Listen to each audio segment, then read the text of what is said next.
ನಮ್ಮ ಅವನಾಣೆಗೂ ಗೊತ್ತಿಲ್ಲ ಚಪಾತಿ, ಆದರೆ ಸಾಧಿಸ್ತೀನಿ. ಹಾಯ್ ಸ್ನೇಹಿತರೆ, ಎಲ್ಲರಿಗೂ ನಮಸ್ಕಾರ. ಇಂದಿನ ತರಗತಿಯಲ್ಲಿ ನಾವು ಇತಿಹಾಸದ 2ನೇ ಟಾಪಿಕ್ ಆಗಿರುವ ವೇದ ಕಾಲದ ನಾಗರಿಕತೆ ಬಗ್ಗೆ ತಿಳಿದುಕೊಳ್ಳೋಣ. ಹಿಂದಿನ ವಿಡಿಯೋದಲ್ಲಿ ನಾವು ಹರಪ್ಪ ನಾಗರಿಕತೆ ಬಗ್ಗೆ ಸಂಪೂರ್ಣವಾಗಿ ಒಟ್ಟು 92ಕ್ಕಿಂತ ಅಧಿಕ ಪ್ರಶ್ನೆ ಪತ್ರಿಕೆಯನ್ನು ಪ್ರಶ್ನೆಗಳನ್ನು ನೋಡಿದ್ವಿ. ಇವತ್ತಿನ ದಿನ ಸುಮಾರು 100ಕ್ಕಿಂತ ಹೆಚ್ಚು ಪ್ರಶ್ನೆಗಳನ್ನು ನೋಡ್ತೀವಿ ರೀ. ಹಿಂದಿನ ಒಂದು ವಿಡಿಯೋನ ಯಾರು ನೋಡಿಲ್ಲ ಆ ವಿಡಿಯೋನ ನೋಡಿರಿ. ಯಾಕಂದ್ರಪ್ಪ ಅಂದ್ರೆ ಆ ಒಂದು ಕ್ಲಾಸಸ್ ಮಾಡಬೇಕಾದ್ರೆ ಸಂಪೂರ್ಣವಾಗಿ ಕರ್ನಾಟಕ ಮತ್ತು ಸೆಂಟ್ರಲ್ ಗೌರ್ಮೆಂಟ್ ಎಕ್ಸಾಮ್ನ ಫೋಕಸ್ ಮಾಡಿ ಆ ಹಿಂದೆ ಕೇಳಿದಂತಹ ಪ್ರಶ್ನೆ ಪತ್ರಿಕೆಯ ಕಿರುನೋಟ ನಿಮ್ಮ ಮುಂದೆ ಇರುತ್ತೆ. ಇದರಿಂದ ನಿಮಗೆ ಮುಂದೆ ಎಕ್ಸಾಮಲ್ಲಿ ಹೆಲ್ಪ್ ಆಗುತ್ತೆ. ಯಾಕಂದರೆ ನಾನು ಏನು ಓದ್ತಾ ಇದ್ದೀನಿ, ಪ್ರಶ್ನೆಗಳು ಯಾವ ರೀತಿಯಾಗಿ ಬರ್ತಾ ಇದ್ದವು ಅಂತ ನಿಮಗೆ ಗೊತ್ತಾದಾಗ ಮಾತ್ರ ನಾವು ಹೋಗುವಂತಹ ದಾರಿ ಸರಿಯಾಗಿದೆ ಅಂತ ಅರ್ಥ. ಹೌದಲ್ರಿ? ನಾವು ಓದೋದ ಒಂದು ಕ್ವಶನ್ ಬರೋದ ಒಂದಾದರೆ ಅದಕ್ಕೆ ಮತ್ತೆ ಸಂಬಂಧನೇ ಇರಲ್ಲ. ಸ್ವಲ್ಪ ತಲೆಯಲ್ಲಿಟ್ಕೊಂಡು ಯಾವ ಎಕ್ಸಾಮ್ಗೆ ಪ್ರಿಪ್ರೇಷನ್ ಮಾಡ್ತಾಯಿದ್ದೀನಿ, ನಾನು ಯಾವ ಎಕ್ಸಾಮ್ಗೆ ಪ್ರಿಪ್ರೇಷನ್ ಮಾಡುವ ಪದ್ಧತಿ ಸರಿಯಾಗಿದೆಯೋ ಇಲ್ವೋ, ಪ್ರಶ್ನೆ ಪತ್ರಿಕೆ ನೋಡಿನೋ ಇಲ್ವೋ, ಒಂದು ಸಾರಿ ನೀವು ನಿಮ್ಮ ಬಗ್ಗೆ ನೋಡ್ಕೊಳ್ರಿ ಅಥವಾ ಥಿಂಕ್ ಮಾಡಿರಿ. ಒಂದು 2 ನಿಮಿಷ ಗೊತ್ತಾಗ್ತದೆ ಏನು ಮಾಡಬೇಕು, ಏನು ಮಾಡಬಾರ್ದು, ಏನು ಮಾಡ್ತಾಯಿದ್ದೀನಿ, ಏನು ಮಾಡಬೇಕಾಗಿದೆ ಅಂತಂದೇಳಿ. ಓಕೆ, ಪುರಾಣ ಬೇಡ, ಡೈರೆಕ್ಟ್ ನಾವು ಬಂದುಬಿಡಮ್ರಿ. ಇದು ಟಾಪಿಕ್ ನಾನು ಕ್ವಶನ್ ಪೇಪರ್ ಬಿಡಿಸುವಾಗ ಅನ್ಕೊಂಡ್ರಿ ಇಷ್ಟೊಂದು ನಾನು ಹಿಂದೆ ಪ್ರಿಪ್ರೇಷನ್ ಮಾಡುವಾಗ ಕೂಡ ಇಷ್ಟೊಂದು ಟಾಪಿಕ್ ಅಥವಾ ಕ್ವಶನ್ ಪೇಪರ್ ನೋಡಿದ್ದಿಲ್ಲ. ಈ ಒಂದು ಸಿರೀಸ್ ಸ್ಟಾರ್ಟ್ ಮಾಡಿದ ಮೇಲೆ ನನಗೂ ಎಷ್ಟೋ ಪ್ರಶ್ನೆಗಳು ಡೈರೆಕ್ಟ್ ಗೊತ್ತಾದವು. ನಮ್ಮ ಓದುವಂಥ ಪುಸ್ತಕದಲ್ಲಿ ಆ ಒಂದು ಟಾಪಿಕ್ ಬಗ್ಗೆ ಅಥವಾ ಒಂದು ಪ್ರಶ್ನೆ ಇಲ್ಲವೇ ಇಲ್ಲ. ಅದರಲ್ಲಿ ಇಲ್ಲೆಲ್ಲ ಕ್ವಶನ್ ಆಗಿಬಿಟ್ಟವ್ರಿ. ಇಂಥದ್ದು ಬಂದಾಗ ನಾವು ಏನು ಮಾಡೋಕ್ಕಾಗಲ್ಲ ರೀ. ಹೌದಲ್ರಿ? ಅದು ನಮ್ಗೆ ಒಂದು ಸ್ವಲ್ಪ ಪ್ರಾಬ್ಲಮ್ ಆಗೇ ಆಗುತ್ತೆ. ಅದಕ್ಕೋಸ್ಕರ ಮಾಡೋಕಂದ್ರೆ ಕ್ವಶನ್ ಪೇಪರ್ ನೋಡಿದ್ದೇ ಕರೆ ಹೋದ್ರೆ ಅವೇ ಕ್ವಶನ್ ಕಟ್ ಆ್ಯಂಡ್ ಪೇಸ್ಟ್ ಆಗ್ತಾವೆ ರೀ. ಸುಮಾರು ಕ್ವಶನ್ ಕಟ್ ಆ್ಯಂಡ್ ಕಾಪಿ ಆಗ್ತಾವೆ. ಆ ಥರ ಇದ್ದಾಗ ನಮ್ಗೆ ಈಸಿಯಾಗಿ ನಾವೆಲ್ಲರಿಗಿಂತ ಒಂದು ಮಾರ್ಕ್ಸ್ನ ಜಾಸ್ತಿಯಾಗಿ ಸ್ಕೋರ್ ಮಾಡ್ಬೋದು. ಓಕೆನಾ? ಸ್ಟಾರ್ಟ್ ಮಾಡುವ ಕ್ಲಾಸು ಸಾಕಲ್ಲ ಇವತ್ತಿಷ್ಟಿಗೆ. ಓಕೆ, ಎಲ್ಲ ಚೆನ್ನಾಗಿ ಓದ್ರಿ. ಅಲ್ಲಿ ಸ್ವಲ್ಪ ಎಲ್ಲರೂ ಓದ್ತಾರೆ ಅಂದ್ಕೊಳ್ತೀನಿ. ಟೈಮ್ ಇಲ್ಲ. ಓಕೆನಾ?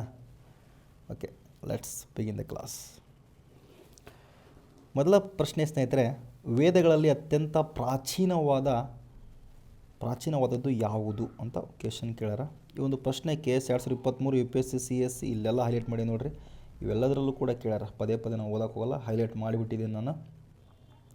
ಸರಿಯಾದ ಉತ್ತರ ಋಗ್ವೇದ. ಯಾವುದ್ರಿ? ಋಗ್ವೇದವು ವೇದಗಳಲ್ಲಿ ಅತ್ಯಂತ ಪ್ರಾಚೀನವಾದ ವೇದ ಅಂದ್ರಪ್ಪ ಅಂದ್ರೆ ಋಗ್ವೇದ. ಓಕೆನಾ? ಋಗ್ವೇದವು ಸುಮಾರು 1500ರಿಂದ ಕ್ರಿಸ್ತಪೂರ್ವ 1500ರಿಂದ 1000 ಕಾಲಮಾನವದ್ದು. ಇಂಡೋ ಆರ್ಯರ ಪ್ರಾಚೀನ ಧಾರ್ಮಿಕ ಸೂತ್ರಗಳ ಸಂಗ್ರಹವಾಗಿದೆ. ಋಗ್ವೇದ ಅಂದ್ರಪ್ಪ ಅಂದ್ರೆ ಇಂಡೋ ಆರ್ಯರ ಪ್ರಾಚೀನ ಧಾರ್ಮಿಕ ಸೂತ್ರಗಳ ಸಂಗ್ರಹವಾಗಿದೆ. ಇದು ಒಟ್ಟು 10 ಮಂಡಲಗಳು, 1028 ಸೂಕ್ತಗಳನ್ನು ಒಳಗೊಂಡಿದೆ. ಯಜುರ್ವೇದವು ಗದ್ಯ ಮಂತ್ರಗಳನ್ನು ಒಳಗೊಂಡಿದ್ದರೆ ಸಾಮವೇದವು ಸಂಗೀತಮಯ ಮತ್ತು ಸ್ತೋತ್ರಗಳನ್ನು ಒಳಗೊಂಡಿದೆ. ಅಥರ್ವವೇದವು ಮಂತ್ರ ತಂತ್ರಗಳನ್ನು ಒಳಗೊಂಡಿದೆ ಮತ್ತು ಜನಪದ ನಂಬಿಕೆಗಳನ್ನು ಹೊಂದಿದೆ. ಇವು ಅನುಕ್ರಮವಾಗಿ ನಂತರ ಕಾಲದಲ್ಲಿ ರಚಿಸಲ್ಪಟ್ಟಿವೆ. ಅಂದ್ರೆ ಫಸ್ಟ್ ಋಗ್ವೇದ ಆ್ಯಂಡ್ ದೆನ್ ಬರೋದು ಯಾವುದ್ರಿ? ಯಜುರ್ವೇದ, ಸಾಮವೇದ, ನೆಕ್ಸ್ಟ್ ಬರೋದು ಅಥರ್ವವೇದ. ಓಕೆನಾ? ಆದ್ದರಿಂದ ಋಗ್ವೇದವು ಮೂಲ ಹಾಗೂ ಅತ್ಯಂತ ಹಳೆಯ ವೇದವೆಂದು ಪರಿಗಣಿಸಲಾಗಿದೆ. ಪುರುಷ ಸೂಕ್ತ, ಗಾಯತ್ರಿ ಮಂತ್ರವು ಪ್ರಮುಖ ಮಂತ್ರದ ಋಗ್ವೇದದಲ್ಲಿ ಇವೆ. ಅಂದರೆ ಪುರುಷ ಸೂಕ್ತ, ಗಾಯತ್ರಿ ಮಂತ್ರ ಮುಂತಾದವು ಋಗ್ವೇದದಲ್ಲಿ ಕಂಡು ಬರ್ತಾವು. ಈಗೇನು ಓದಿ ನೋಡ್ರಿ, ನಾನು ಪ್ರತಿಯೊಂದು ಕೂಡ ಕ್ವಶನ್ ಆಗ್ಯಾವ. ಓಕೆ, ಇದು ಮೋಸ್ಟ್ ಇಂಪಾರ್ಟೆಂಟ್. ಎಲ್ಲವೂ ಕೂಡ ಕ್ವಶನ್ ಆಗ್ಯಾವ.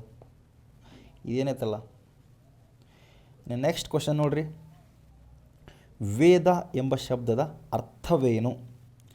ಸರಿಯಾದ ಉತ್ತರ ವೇದ ಎಂಬ ಶಬ್ದದ ಅರ್ಥ ಜ್ಞಾನ. ಸೆಕೆಂಡ್ PUC ಬುಕ್ಸಲ್ಲಿ ಕೊಟ್ಟಾರ ನೋಡ್ರಿ, ಜ್ಞಾನ. KPSC FD 2021 PSI ಕೇಳ್ಯಾರ, RRB NT PS ಎಲ್ಲ ಕೇಳ್ಯಾರ ನೋಡ್ರಿ. ಪದೇ ಓದಕ್ಕೆ ಹೋಗಲ್ಲ. ಸಂಸ್ಕೃತದಲ್ಲಿ ವಿದ್ ಧಾತುವಿನಿಂದ ವೇದ ಶಬ್ದ ನಿಷ್ಪನ್ನವಾಗಿದ್ದು ಇದರರ್ಥ ತಿಳಿಯುವುದು ಅಥವಾ ಜ್ಞಾನ ಎಂದಾಗುತ್ತದೆ. ವೇದಗಳು ಪ್ರಾಚೀನ ಭಾರತೀಯ ಧಾರ್ಮಿಕ ತಾತ್ವಿಕ ಜ್ಞಾನದ ಭಂಡಾರವಾಗಿದೆ. ಓಕೆನಾ, ಇಷ್ಟೇ. ಇದೇನು ಎಕ್ಸ್ಪ್ಲನೇಷನ್ ಇದು ಯಾವುದು ಅಲ್ಲ ಅಂತಂದೇಳಿ ಕೊಟ್ಟಾರೆ ಅಷ್ಟೇ. ಸ್ವಲ್ಪ ಓದ್ಬಿಡ್ಲಾ. ಫಸ್ಟ್ನೇದು ಏನಪ್ಪ ಆಪ್ಷನ್ ಧರ್ಮ ಐತಲ್ಲ, ಇದು ಧರ್ಮ ನಿಯಮಗಳನ್ನು, ಬಿ ಕರ್ಮ ಕ್ರಿಯೆಯನ್ನು, ಡಿ ಮಂತ್ರ ಪಾವಿತ್ರವಾಣಿಯನ್ನು ಸೂಚಿಸುತ್ತದೆ. ಆದರೆ ವೇದದ ಮೂಲಭೂತ ಉದ್ದೇಶ ಜ್ಞಾನ ಪ್ರಸಾರ.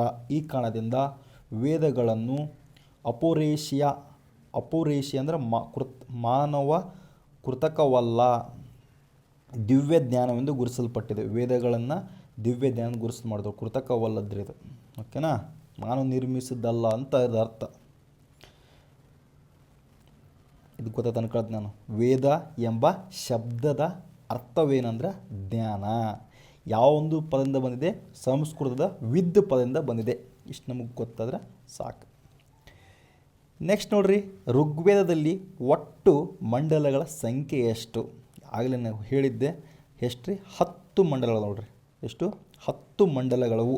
1028 ಶ್ಲೋಕಗಳದವ್ರಿ. ಹೌದಲ್ರಿ? 10 ಮಂಡಲಗಳಾಗಿ ವಿಂಗಡಿಸಲಾಗಿದೆ. 2ರಿಂದ 7ನೇ ಮಂಡಲಗಳನ್ನು ಕೌಟುಂಬಿಕ ಮಂಡಲಗಳೆನ್ನಲಾಗುತ್ತದೆ. ಇದ್ರಾಗ ಗೃತ್ಸಮದ, ವಿಶ್ವಾಮಿತ್ರ, ವಾಮ ದೇವ, ಅತ್ರಿ, ಭಾರದ್ವಾಜ, ವಶಿಷ್ಠ ಇವ್ರ ಬಗ್ಗೆ ಹೇಳ್ತಾರೆ ರೀ. ಇವರು ಕೌಟುಂಬಿಕ ಬಗ್ಗೆ ಹೇಳ್ತಾರೆ.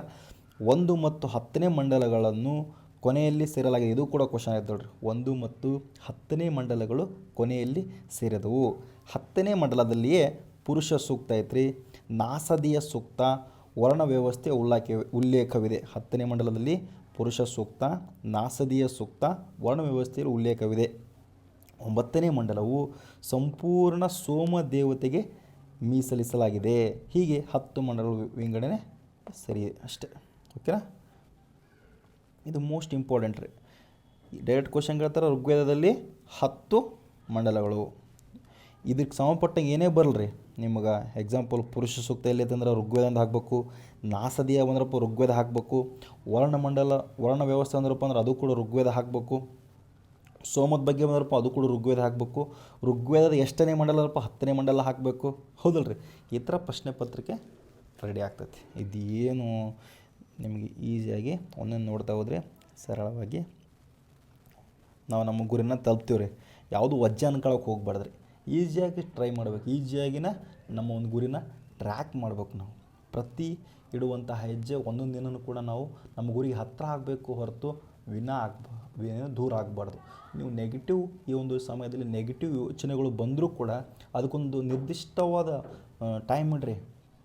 ಆ ಟೈಮ್ನಾಗ ಅಷ್ಟೇ ನಿರ್ದಿಷ್ಟವಾಗಿ ಟೈಮ್ ಫಿಕ್ಸ್ ಮಾಡಿಕೊಂಡು ನೆಗೆಟಿವ್ ಯೋಚನೆಗಳು ಅದೇ ಒಂದು ಸಂದರ್ಭದಲ್ಲಿ ಬರುವಂಗೆ ಮಾಡ್ಕೋಬೇಕು ರೀ. ಇಲ್ಲಾಂದ್ರಪ್ಪ ಅಂದರೆ ಡೈಲಿ ನೆಗೆಟಿವ್ ಯೋಚನೆ ಬರ್ತಾವೆ. ನನ್ನ ಜಾಬ್ ಆಗುತ್ತೋ ಇಲ್ವೋ, ನಾನು ಇಷ್ಟು ಓದಾಕತ್ತೀನಿ, ಕಷ್ಟಪಡಕತ್ತೀನಿ, ಮನೆಗೆ ಅಷ್ಟು ಇದು ಮಾಡಕತ್ತಾರೆ, ಅನ್ನೋದು ಆಗುತ್ತೋ ಇಲ್ವೋ, ಈ ಥರ ಕಾಮನ್ನಾಗಿ ಬಂದೇ ಬರುತ್ತೆ.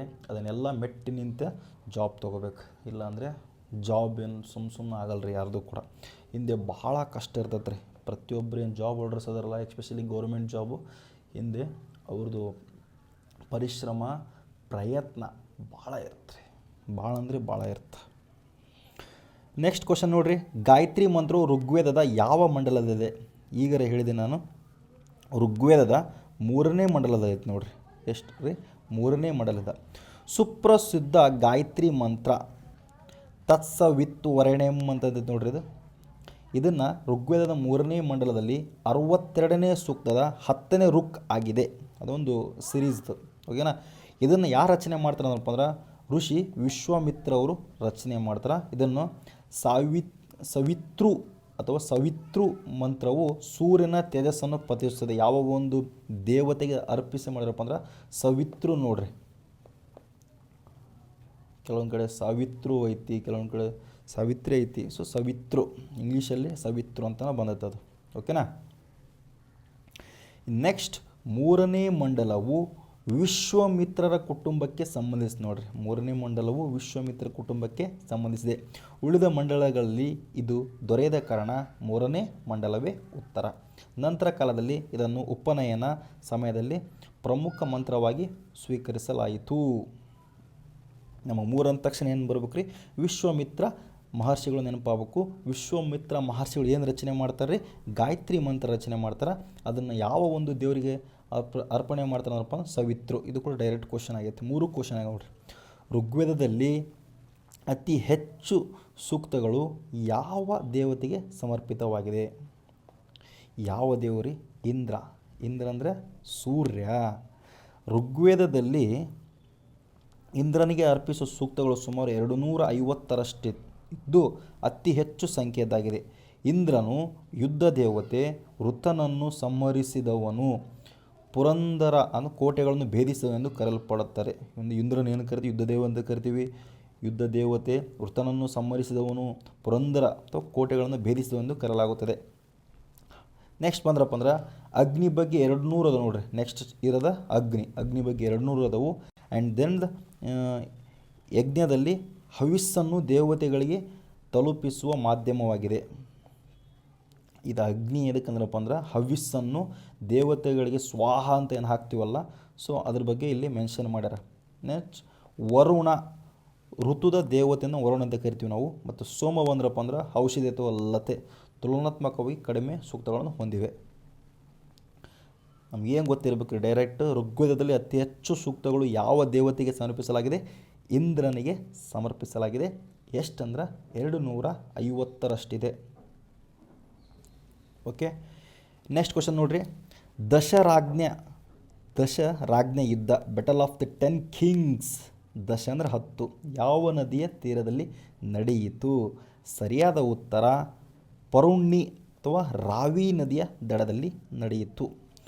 ದಶರಾಜ್ಞ ಯುದ್ಧ ಇದು ಭಾರತ ಇತಿಹಾಸದ ಐತಿಹಾಸಿಕ ಯುದ್ಧವೆಂದು ಗುರುತಿಸುವ ದಶರಾಜ್ಞ ಯುದ್ಧವು ಪುರುಣ್ಣಿ ಇಂದಿನ ರಾವಿ ನದಿಯ ದಂಡೆಯಲ್ಲಿ ಸುದಾಸ್ ರಾಜನ ನೇತೃತ್ವ, ಭರತ ತಂಡ ಹಾಗೂ 10 ರಾಜರ ಒಕ್ಕೂಟ ನಡುವೆ ನಡೆಯಿತು.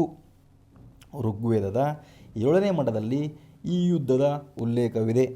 ಸುದಾಸ್ ವಿಜಯಶಾಲಿಯಾಗಿ ಭರತರ ಪ್ರಾಬಲ್ಯವನ್ನು ಸ್ಥಾಪಿಸಿದನು. ಇದೇ ಭರತರಿಂದಲೇ ಭರತ ವರ್ಷ ಎಂಬ ಹೆಸರು ಪ್ರಚಲಿತವಾಯಿತು. ಸಿಂಧು ಮುಖ್ಯ ನದಿಯಾಗಿದ್ದರೂ ಯುದ್ಧ ಭೂಮಿಯಾಗಿರಲಿಲ್ಲ. ಎಷ್ಟು ಯಾಕಲ್ಲ ಅಂತ ಕೇಳ್ಯಾರ ನಮ್ಗೆ. ಪರುಣ್ಣಿ ಅಥವಾ ರಾವಿ ನದಿ ದಡದ ಮೇಲೆ ಯಾವ ಒಂದು ಯುದ್ಧ ನಡೆಯಿತು ರೀ? ಬೆಟಲ್ ಆಫ್ 10 ಕಿಂಗ್ಸ್ ನಡೆಯಿತು. ಓಕೆನಾ, ಹೇಳಿದರ್ಥ ಅನ್ಕೊಳ್ತೀನಿ ನಾನು.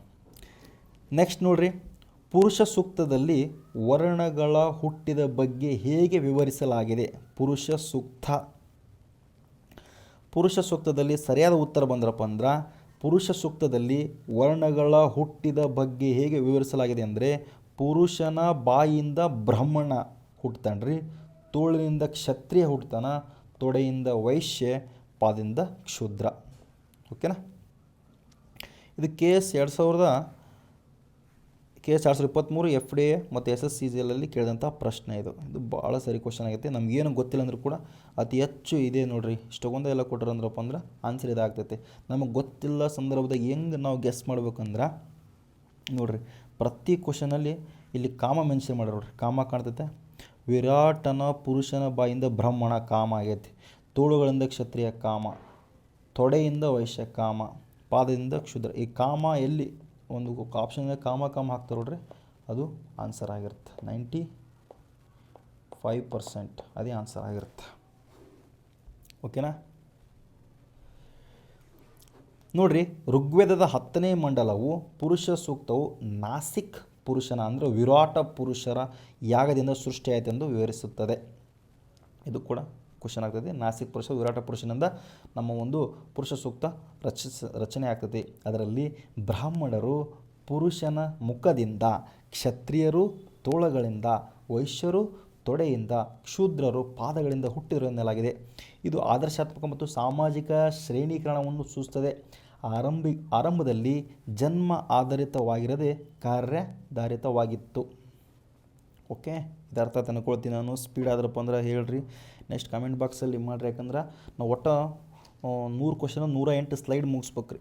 108 ಪೇಜಸ್ಗಳು ಬರ್ತಾವೆ. ಸ್ಲೈಡ್ಗಳೆಲ್ಲ ಪೇಜಸ್ ನಮ್ಮದು. ಸ್ಲೈಡೆಲ್ಲ ಮಾಡೋಕ್ಕೆ ಟೈಮ್ ಇಲ್ಲ ರೀ ನಮ್ಮ ಕಡೆ. ಎಲ್ಲ ಡ್ಯೂಟಿ ಮುಗಿಸ್ಕೊಂಡು ಬಂದು ಇರೋ ಟೈಮ್ನಾಗ ಎಲ್ಲ ಓದ್ಬೇಕಂದ್ರೆ ಹೈರಾಣ ಆಗ್ತೈತಿ.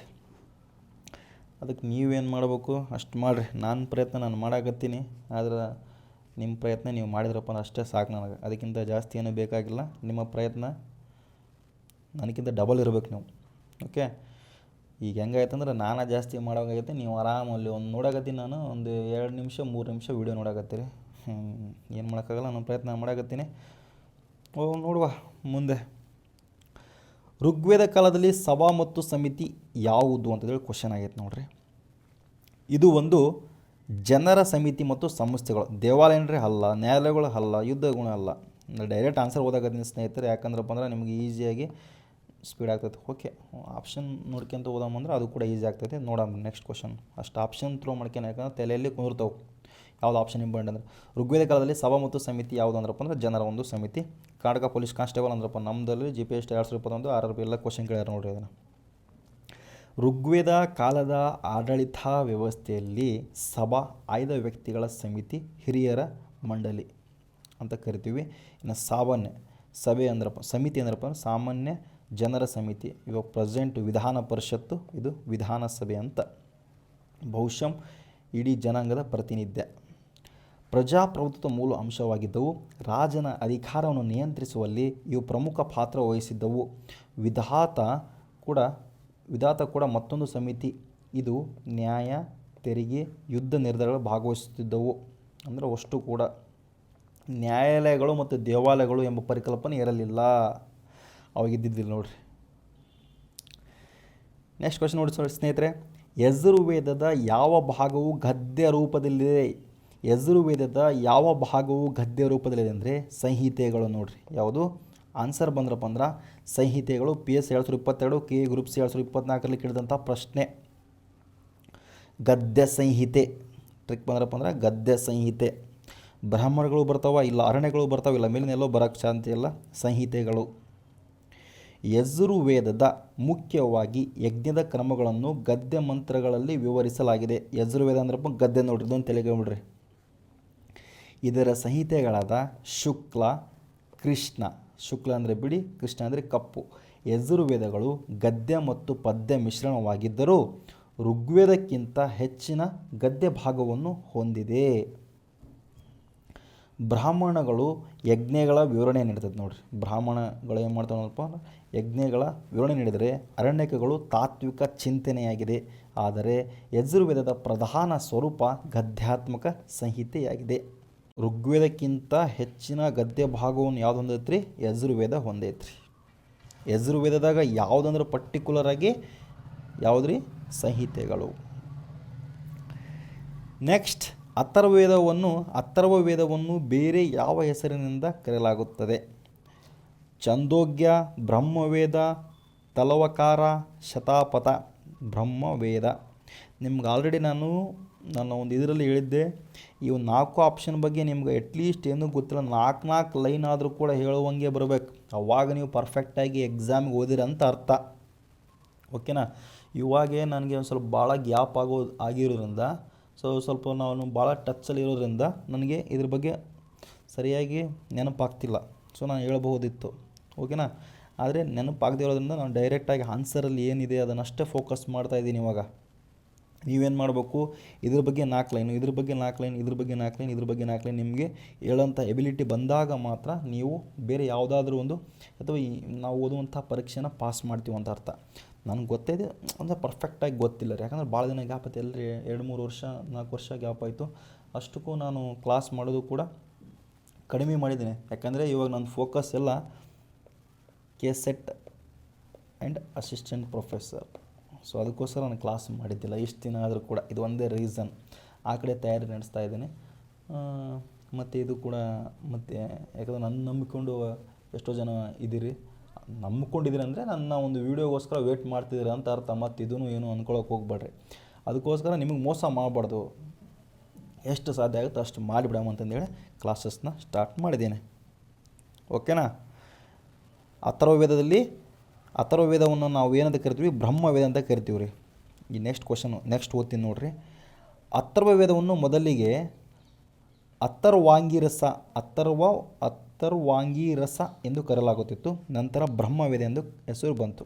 ಇದು ಮಂತ್ರ, ತಂತ್ರ, ಚಿಕಿತ್ಸಾ, ರಾಜನೀತಿ, ಸಾಮಾಜಿಕ ಆಚರಣೆ, ಸಂಗ್ರಹ. ಅಥರ್ವವೇದ ನೋಡ್ರಿ. ಅಥರ್ವ ಅಂದ್ರೆ ಮಾಟ, ಮಂತ್ರ, ಚಿಕಿತ್ಸೆ, ರಾಜನೀತಿ, ಸಾಮಾಜಿಕ ಆಚರಣೆ, ಸಂಗ್ರಹ. ಛಂದೋಗ್ಯ ಎಂಬುದು ಸಾಮವೇದಕ್ಕೆ ಸಂಬಂಧಿಸಿದೆ ನೋಡ್ರಿ. ಛಂದೋಗ್ಯ ಬಂದ್ರಪ್ಪ ಅಂದ್ರೆ ಸಾಮವೇದ. ನಮಗೂ ಸ್ವಲ್ಪ ನೆನಪುಳಿಲಿ, ಹೌದಲ್ಲ, ಎಲ್ಲ ಮರ್ಕಂತ ಹೋದ್ರಪ್ಪ ಹೆಂಗೆ. ಛಂದೋಗ್ಯ ಉಪನಿಷತ್ ಶತಾಪಥ ಬ್ರಾಹ್ಮಣ ಶುಕ್ಲ ಯಜುರ್ವೇದಕ್ಕೆ ಸೇರಿದೆ. ಶತಾಪಥ ಬ್ರಾಹ್ಮಣ ಯಾವುದ್ರಿ? ಶುಕ್ಲ ಯಜುರ್ವೇದ.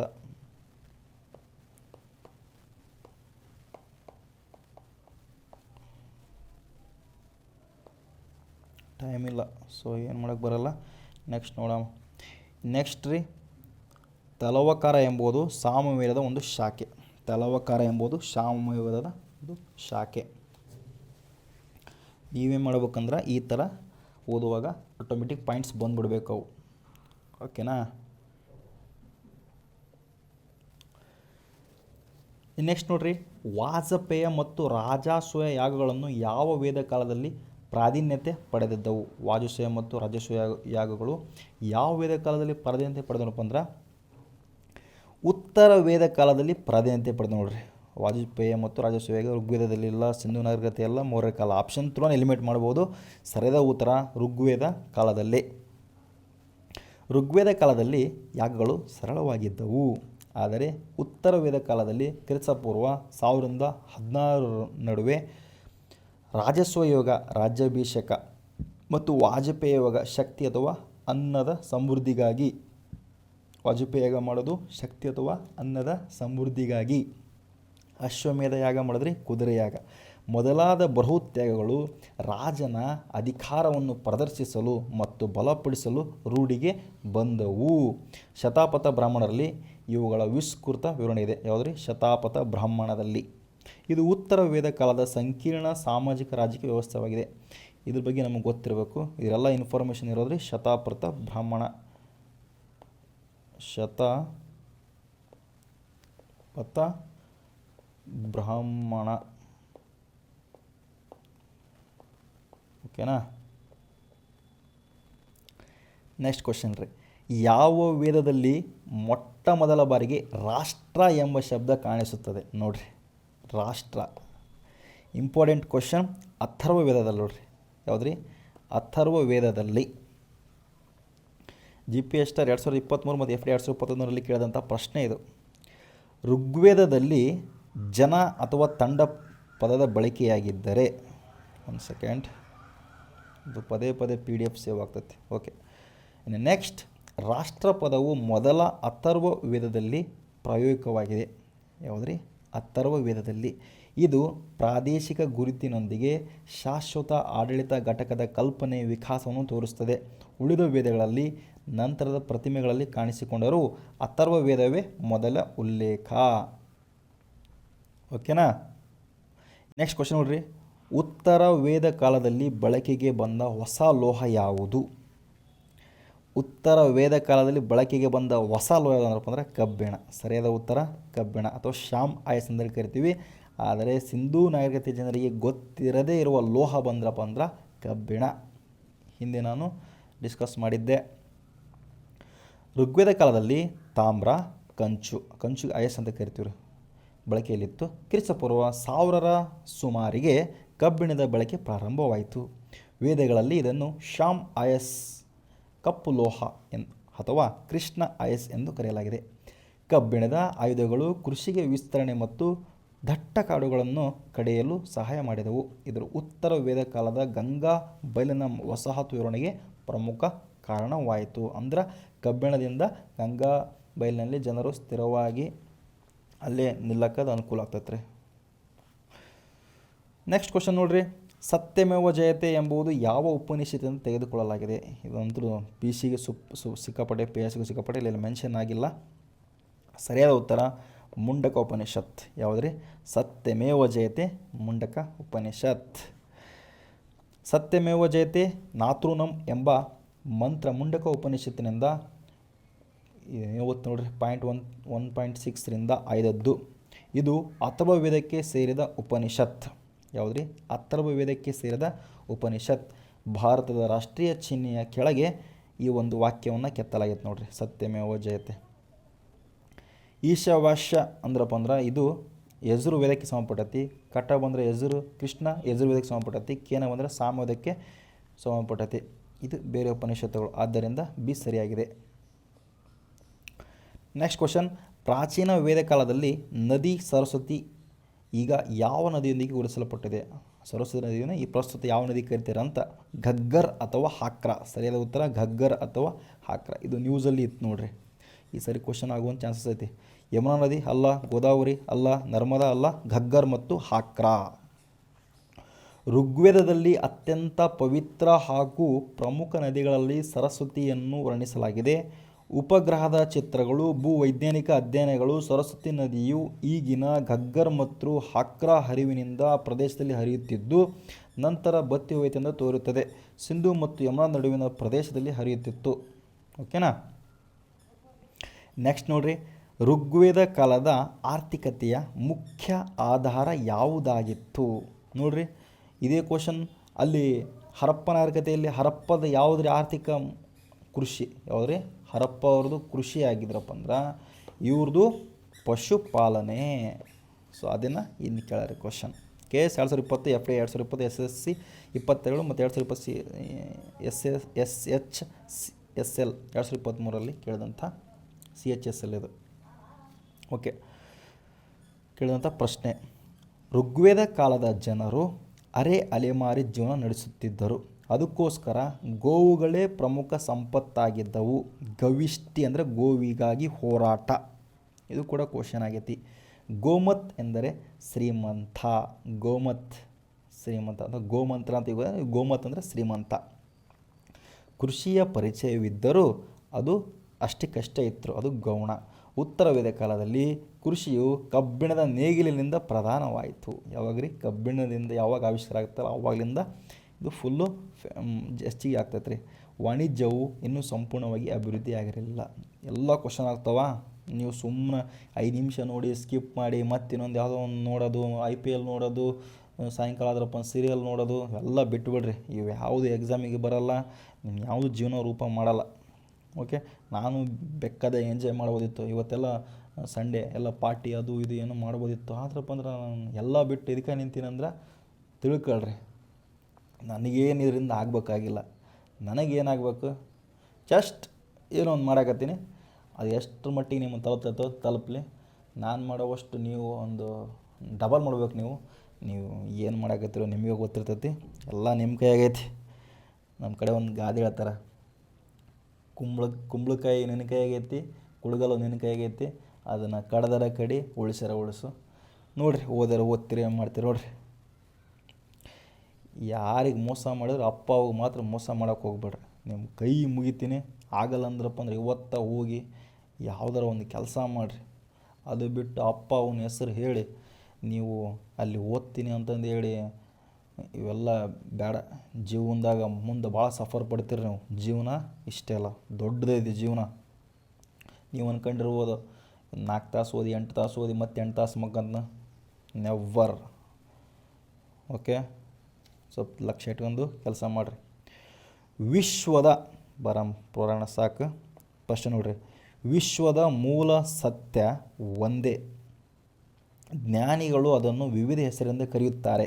ಇದು ಯಾವ ವೇದಕ್ಕೆ ಸಂಬಂಧಿಸಿದೆ? ನೋಡಿರಿ, GPS ಸ್ಟಾರ್ 2021 ಕೇಳಿದಂಥ ಪ್ರಶ್ನೆ, KPSC ಗ್ರೂಪ್ ಸಿ 2023 ಕೇಳಿದಂಥ ಪ್ರಶ್ನೆ ಇದು. ಸರಿಯಾದ ಉತ್ತರ ಋಗ್ವೇದ. ನೋಡಿರಿ, ಯಾವುದು? ಋಗ್ವೇದ. ವಿಶ್ವದ ಮೂಲ ಸತ್ಯ ಒಂದೇ, ಜ್ಞಾನಿಗಳು ಅದನ್ನು ವಿವಿಧ ಹೆಸರುಗಳಿಂದ ಕರೀತಾರೆ ಅಂತ ಹೇಳ್ತಾರೆ. ನೋಡ್ರಿ, ಇದನ್ನು ಇಂಥವೆಲ್ಲ ಕ್ವಶನ್ ಬಂದ್ರೆ ಏನು ಹಾಕ್ತೀವಪ್ಪ ನಾವು? ನನಗೆ ಈಗೆಲ್ಲ ಇಷ್ಟಕ್ಕೊಂದು ಅದ ಒಂದು ಅನಿಸ್ಬಿಡ್ತೀವಿ ಇವತ್ತು. ಇಂಥವು ಬಂದ್ರೆ ಕಲಾಸ್ ಗೋವಿಂದ. ಅವ್ರ ಮಕ್ಕ ನೋಡೋದು, ನನ್ನ ಮಕ್ಕ ನೀನು ನೋಡೋದು, ವಾಪಸ್ ಬಂದ್ರೆ ಕ್ವಶನ್ ಪೇಪರ್ ಟಫ್ ಇತ್ತು ಅಂದ್ಬಿಡೋದು. ಏನು ಮಾಡೋಕ್ಕಾಗಲ್ಲ ಬಿಡ್ರಿ. ನಾನು ಅದರಷ್ಟೇ, ನೀವು ಅದರಷ್ಟೇ. ಪಾಪ ಒಟ್ಟು ಓದಬೇಕಷ್ಟೆ. ವಿವರಣೆ ನೋಡಿರಿ, ಏಕಂ ಸದ್ ವಿಪ್ರಂ ಬಹುಧಾ ವದಂತಿ ಅಂದ್ರೆ ಸತ್ಯ ಒಂದೇ, ಪಂಡಿತರು ಅದನ್ನು ಬೇರೆ ಬೇರೆ ಹೆಸರಿಂದ ಕರೆಯುತ್ತಾರೆ ಎಂಬುದು ವಾಕ್ಯದ ಋಗ್ವೇದದ ಈ ಒಂದು ಶ್ಲೋಕದಲ್ಲಿದೆ. ಇದು ಏಕದೇವತಾ ವಾದದ ಬಗ್ಗೆ ಅದು ಏಕೇಶ್ವರವಾದದ ಮೂಲ ಪರಿಕಲ್ಪನೆ ತೋರುತ್ತದೆ. ಹಲವು ದೇವತೆಗಳಿದ್ದರೂ ಅಂತಿಮ ಸತ್ಯ ಒಂದೇ ಎಂಬ ತಾತ್ವಿಕತೆಯನ್ನು ಇದು ಸೂಚಿಸುತ್ತದೆ. ಋಗ್ವೇದದಾಗ ಐತೆ ನೋಡ್ರಿ, ತಲೆ ಇಟ್ಕೊಳ್ರಿ. ಸುಮ್ಮನೆ ನಾವೇನು ಅಂತೀವಿ, ಆ ಧರ್ಮ ಈ ಧರ್ಮ ಅವು ಇದು ಆ ದೇವರು ಈ ದೇವರು ಬಡ್ದಾಡ್ತೀವಿ. ಋಗ್ವೇದದಾಗ ಆಲ್ರೆಡಿ ಹೇಳೇಬಿಟ್ಟಾರ, ನಾನು ಹೇಳೋ ಅವಶ್ಯಕತೆ ಇಲ್ಲ. ಓಕೆ, ಕ್ಲಾಸ್ ಮಾಡಮ್ ಸಾಕು. ಶತಾಪಥ ಬ್ರಾಹ್ಮಣವು ಯಾವ ವೇದಕ್ಕೆ ಸೇರಿದೆ ನೋಡ್ರಿ? ಶತಾಪಥ ಬ್ರಾಹ್ಮಣವು ಶುಕ್ಲ ಯಜುರ್ವೇದಕ್ಕೆ ಸಂಬಂಧಪಟ್ಟೈತೆ ನೋಡ್ರಿ. ಯಾವುದ್ರಿ? ಶುಕ್ಲ ಯಜುರ್ವೇದ. ಋಗ್ವೇದ ಅಲ್ಲ, ಸಾಮವೇದ ಅಲ್ಲ, ಅಥರ್ವವೇದ ಅಲ್ಲ. ಸರಿಯಾದ ಉತ್ತರ ಶುಕ್ಲ ಯಜುರ್ವೇದ ಸಂಬಂಧಪಟ್ಟದ್ದು ಶತಾಪಥ ಬ್ರಾಹ್ಮಣ. ಶತಾಪಥ ಬ್ರಾಹ್ಮಣ 100 ಮಾರ್ಗಗಳ ಬ್ರಾಹ್ಮಣ ಶುಕ್ಲ ಯಜುರ್ವೇದಕ್ಕೆ ಸೇರಿದ ಅತಿ ಮುಖ್ಯ ಗದ್ಯ ಗ್ರಂಥ. ಇದರಲ್ಲಿ ವಿವಿಧ ಯಾಗಗಳು, ವಿಶೇಷವಾಗಿ ರಾಜಸ್ವ ಯಾಗ, ಅಶ್ವಮೇಧ ಯಾಗ, ವೈದಿಕ ಸೃಷ್ಟಿಶಾಸ್ತ್ರದ ವಿವರಣೆ ಇದೆ. ಋಗ್ವೇದಕ್ಕೆ ಐತರೇಯ, ಸಾಮವೇದಕ್ಕೆ ಪಂಚವಿಂಶ, ಅಥರ್ವವೇದಕ್ಕೆ ಗೋಪಥ ಬ್ರಾಹ್ಮಣಕ್ಕೆ ಸೇರಿವೆ. ಓಕೆನಾ? ಇವು ಕೂಡ ಡೈರೆಕ್ಟ್ ಕ್ವಶನ್ ಆಗು, ಸ್ವಲ್ಪ ಲಕ್ಷ್ಯ ಕೊಡ್ರಿ, ಅದರಪ್ಪ ನೋಟ್ಸ್ ಮಾಡಿಕೊಡ್ರಿ. ಓಕೆನಾ? ನೆಕ್ಸ್ಟ್ ಕ್ವಶನ್, ವರ್ಣಾಶ್ರಮದ ಧರ್ಮ ಮೂಲ ಪರಿಕಲ್ಪನೆಯನ್ನು ತೊಡ್ರಿ ಒಂದು ನಿಮಿಷ, ಬ್ರೈಟ್ನೆಸ್ ಜಾಸ್ತಿ ಆಯ್ತಿದೆ. ಓಕೆ, ವರ್ಣಾಶ್ರಮ ಧರ್ಮದ ಮೂಲ ಪರಿಕಲ್ಪನೆಯನ್ನು ಸ್ಪಷ್ಟವಾಗಿ ಚರ್ಚಿಸುವ ಮೊದಲ ಉಪನಿಷತ್ ಯಾವುದು? ವರ್ಣಾಶ್ರಮ ಧರ್ಮದ ಬಗ್ಗೆ ಹೇಳೋದು ಬಾಬಲ ಉಪನಿಷತ್ ನೋಡ್ರಿ. ಜಾಬಲ ಉಪನಿಷತ್. ಕೇಸಲ್ಲಿ ಕೇಳಿದಂಥ ಪ್ರಶ್ನೆ ಪತ್ರಿಕೆ ಇದು. ಇಂಥವೆಲ್ಲ ಓದಿದ್ರಪ್ಪ ನೋಡ್ರಿ. ಚಾಂದೋಗ್ಯ ಅಲ್ಲ, ಬ್ರಾಹ್ಮಣಕ ಅಲ್ಲ, ಕಟ ಅಲ್ಲ. ಸರಿಯಾದ ಉತ್ತರ ಜಾಬಲ. ಜಾಬಲ ಉಪನಿಷತ್ ಅಥವಾ ಶುಕ್ಲ ಯಜುರ್ವೇದಕ್ಕೆ ಸೇರಿದ್ದು 4 ಆಶ್ರಮಗಳಾದ ಬ್ರಹ್ಮಚರ್ಯ, ಗೃಹಸ್ಥ, ವಾನಪ್ರಸ್ಥ, ಸನ್ಯಾಸಿಗಳನ್ನು ವಿಸ್ತಾರವಾಗಿ ವಿವರಿಸಲಾಗಿದೆ. ಇದು ಯತಿಕರಣ ಕ್ರಮವನ್ನು ಆಶ್ರಯಗಳಿಗೆ ಕ್ರಮಬದ್ಧವಾಗಿ ನೀಡಿದೆ. ಚಾಂದೋಗ್ಯದಲ್ಲಿ ಸತ್ಯಕಾಮದ ಬಗ್ಗೆ ಹೇಳಿದರೆ ಬಾಬಲನ ಕಥೆಯ ಮೂಲಕ ಜಾತಿ ನಿರ್ಣಯವಲ್ಲ ಎಂದು ಸೂಚಿಸಿದರೂ ಆಶ್ರಮ ಪದ್ಧತಿಯ ಸಂಪೂರ್ಣ ಚಿತ್ರಣ ಜಾಬಲದಲ್ಲಿದೆ. ಯಾವುದ್ರಿ? ಆಶ್ರಮ ಪದ್ಧತಿಯ ಸಂಪೂರ್ಣ ಚಿತ್ರ ಇರೋದು ಜಾಬಲದಲ್ಲಿ. ನೋಡಿರಿ, ಪ್ರಶ್ನೆ ಹೆಂಗೆ ಬರಾಕತ್ತವು, ನಾವು ಹೆಂಗೆ ಓದಾಕತ್ತೀವಿ. ಇಷ್ಟು ಜನ ಆದ್ರೆ ನಾವು ಏನು ಋಗ್ವೇದ, ಯಜುರ್ವೇದ, ಸಾಮವೇದ, ಅಥರ್ವವೇದ, ಸಂಗೀತ ಸಂಬಂಧಪಟ್ಟದ್ದು, ಯಜ್ಞ ಸಂಬಂಧಪಟ್ಟದ್ದು, ಮಾಟ ಮಂತ್ರ ಇವಾಗ ನೋಡ್ಕೊಂಡಿವಿ. ಕ್ವಶನ್ ನೋಡಿದ್ರೆ ನೆಕ್ಸ್ಟ್ ಲೆವೆಲೇ ಬರಾಕತ್ತವು. ನೆಕ್ಸ್ಟ್ ಕ್ವಶನ್ ನೋಡ್ರಿ, ಐತರೇಯ ಬ್ರಾಹ್ಮಣದಲ್ಲಿ ಉಲ್ಲೇಖಿಸಲಾದ ರಾಜ್ಯಾಭಿಷೇಕದ ಬಗೆ ಯಾವುದು? ಐತರೇಯ ಬ್ರಾಹ್ಮಣ. ಸರಿಯಾದ ಉತ್ತರ ಇಂದ್ರನ ಮಹಾಭಿಷೇಕ. ರಾಜಸೇವನ್ರಿ ಅಲ್ಲ, ಪುನರ್ಭಿಷೇಕ ಅಲ್ಲ, ವಾಜಪೇಯ ಅಲ್ಲ, ಇಂದ್ರನ ಮಹಾಭಿಷೇಕ. ಐತರೇಯ ಬ್ರಾಹ್ಮಣವು ಋಗ್ವೇದ ಕಂಡುಬರ್ತಾರೆ. ಐತರೇಯ ಬ್ರಾಹ್ಮಣ ಆಲ್ರೆಡಿ ಹೇಳಿದ್ದೀನಿ ನಾನು. ಇಂದ್ರನ ಮಹಾಭಿಷೇಕದ ಕಥೆಯನ್ನು ಹೇಳುತ್ತಾ ರಾಜನು ಐಂದ್ರ ಮಹಾಭಿಷೇಕ ಎಂಬ ವಿಶೇಷ ಯಾಗವನ್ನು ಮಾಡಿಸಿಕೊಂಡು ದಿಗ್ವಿಜಯಾಗಬೇಕೆಂದು ವಿವರಿಸುತ್ತದೆ. ಅಂದರೆ ಈ ಥರ ಒಂದು ಯಾಗ ಮಾಡ್ಕೋಬೇಕಂತ ಹೇಳ್ತಾರೆ ಐತರೇಯ ಬ್ರಾಹ್ಮಣ. ರಾಜಸ್ವ ಯಾಗವು ರಾಜ್ಯ ಪ್ರಾಪ್ತಿಯಾಗ, ವಾಜಪೇಯಿ ಯಾಗ ಇಲ್ಲಿ ನಿರ್ದಿಷ್ಟವಾಗಿ ಐಂದ್ರ ಮಹೇಶ ಉಲ್ಲೇಖವಾಗಿದೆ. ಓಕೆ, ಕಂಟಿನ್ಯೂ ಒಂದು 30 ಮಿನಿಟ್ಸ್ ಆಯ್ತು. ಇವಾಗ ಅದು ಸುಲಭಲ್ಲ, ಯಾಕಂದ್ರಪ್ಪ ಅಂದ್ರೆ ಒಂದು ಕೂಡ ತಪ್ಪು ಮಾಡಿದ್ರಪ್ಪ ಅಂದ್ರೆ ಅದು ಟೀಚಿಂಗ್ ಫೀಲ್ಡಿಗೆ ಅವಮಾನ. ಏನು ಮಾಡೋಕ್ಕಾಗಲ್ಲ, ಮನುಷ್ಯರ ಮೇಲೆ ಅಲ್ಲಿ ತಪ್ಪಾಗ್ತಿರ್ತಾವೆ.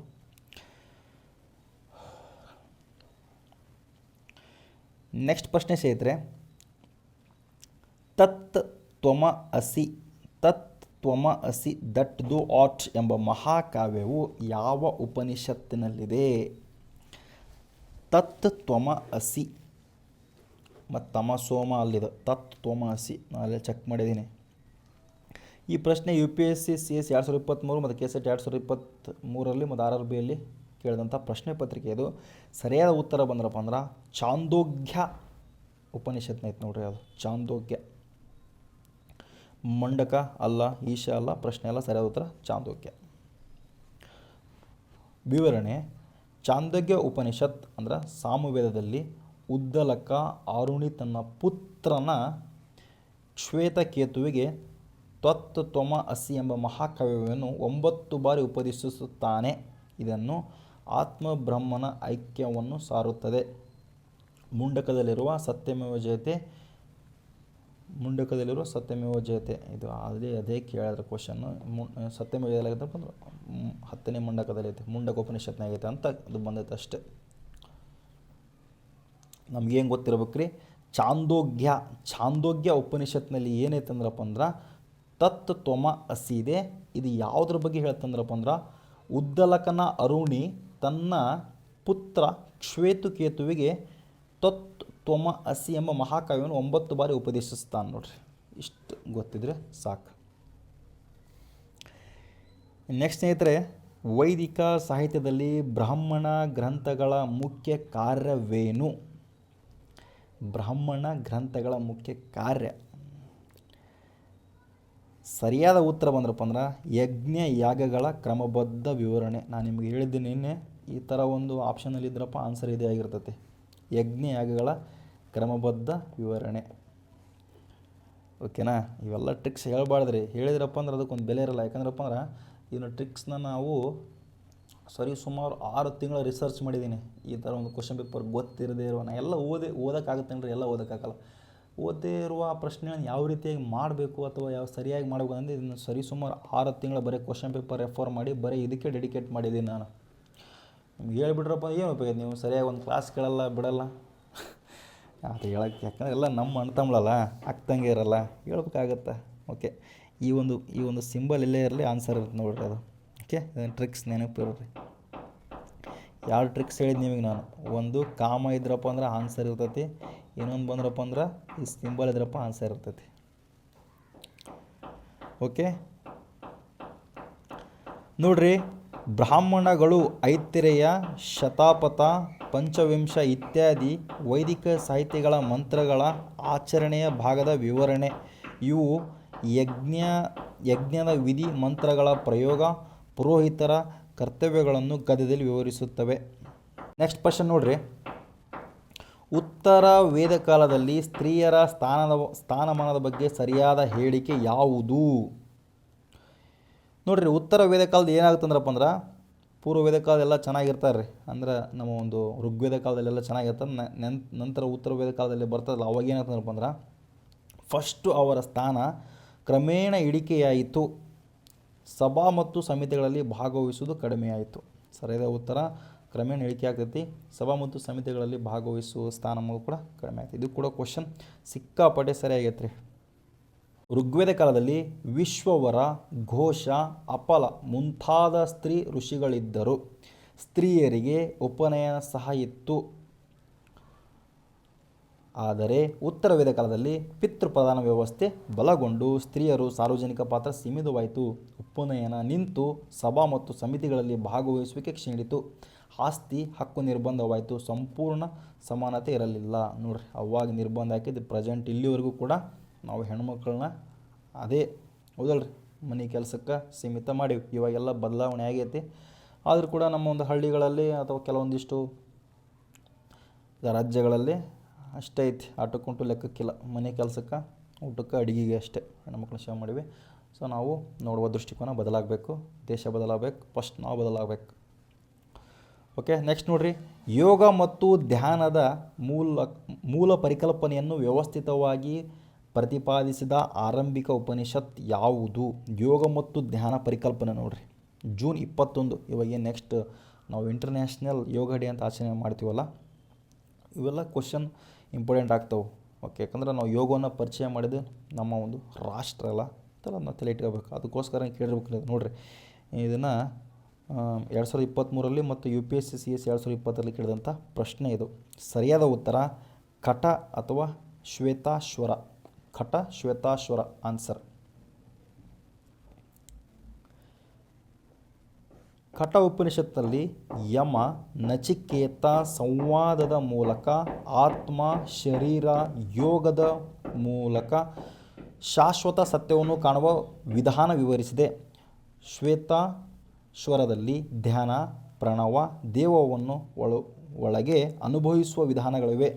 ಚಾಂದೋಗ್ಯ ಎಕ್ಸ್ಪ್ಲೇನ್ ಕೊಟ್ಟಾರೆ. ಚಾಂದೋಗ್ಯದಲ್ಲಿ ಬೃಹನ್ನಾಧಾರಕ ಬಗ್ಗೆ ಹೇಳಿದ್ರಪ್ಪ ಅಂದ್ರೆ ಬೃಹವಿದ್ಯೆ ಮತ್ತು ನೇತಿತ್ಯಕ್ಕೆ ಪ್ರತಿಪಾದಿಸುತ್ತದೆ. ಇವು ನೋಡ್ರಿ, ಇವು ಕೂಡ ಕ್ವಶನ್ ಇವು ಡೈರೆಕ್ಟ್. ಓಕೆ, ಯೋಗ ಮತ್ತು ಧ್ಯಾನದ ಬಗ್ಗೆ ಪರಿಕಲ್ಪನೆ ಯಾವ ಒಂದು ಉಪನಿಷತ್ನಾಗ ಐತೆ ಅಂದ್ರಪ್ಪ ಅಂದ್ರೆ ಖಟ ಶ್ವೇತ ಯಾವ ವೇದ ಕಾಲದ ಪುರೋಹಿತ ರಾಜನ ಆಪ್ತ ಸಲಹೆಗಾರ ಎಂದು ಸ್ಪಷ್ಟವಾಗಿ ಗುರುತಿಸಲಾಗಿದೆ. ನೋಡ್ರಿ, ಪುರೋಹಿತ ರಾಜನ ಆಪ್ತ ಸಲಹೆಗಾರ ಅಂತಂದು ಹೇಳಿ ಹೇಳ್ತಾರಂತೆ. ಯಾವ ಒಂದು ವೇದ ಕಾಲದ ಪುರೋಹಿತನನ್ನು. ವಶಿಷ್ಠ ಅಥವಾ ವಿಶ್ವಾಮಿತ್ರ ವರ್ಗದವರನ್ನು ನಾವು ರಾಜನ ಆಪ್ತ ಸಲಹೆಗಾರ ಅಂತೇಳಿ ಕರಿತೀವಿ ರೀ. PSI 2022 ಮತ್ತು SS ಸೀಸಲ್ 2024 ಕೇಳಿದಂಥ ಪ್ರಶ್ನೆ ಇದು. ಋಗ್ವೇದದಲ್ಲಿ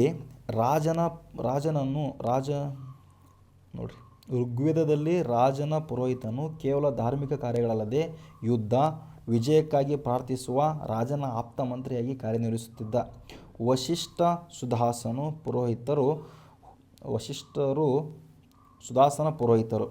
ವಶಿಷ್ಠರು ಅಂದ್ರಪ್ಪ ಸುದಾಸನ ಈ ಒಂದು ರಾಜರ ಪುರೋಹಿತರು ಅಂತ ಹೇಳ್ತಾರೆ ಅವರು.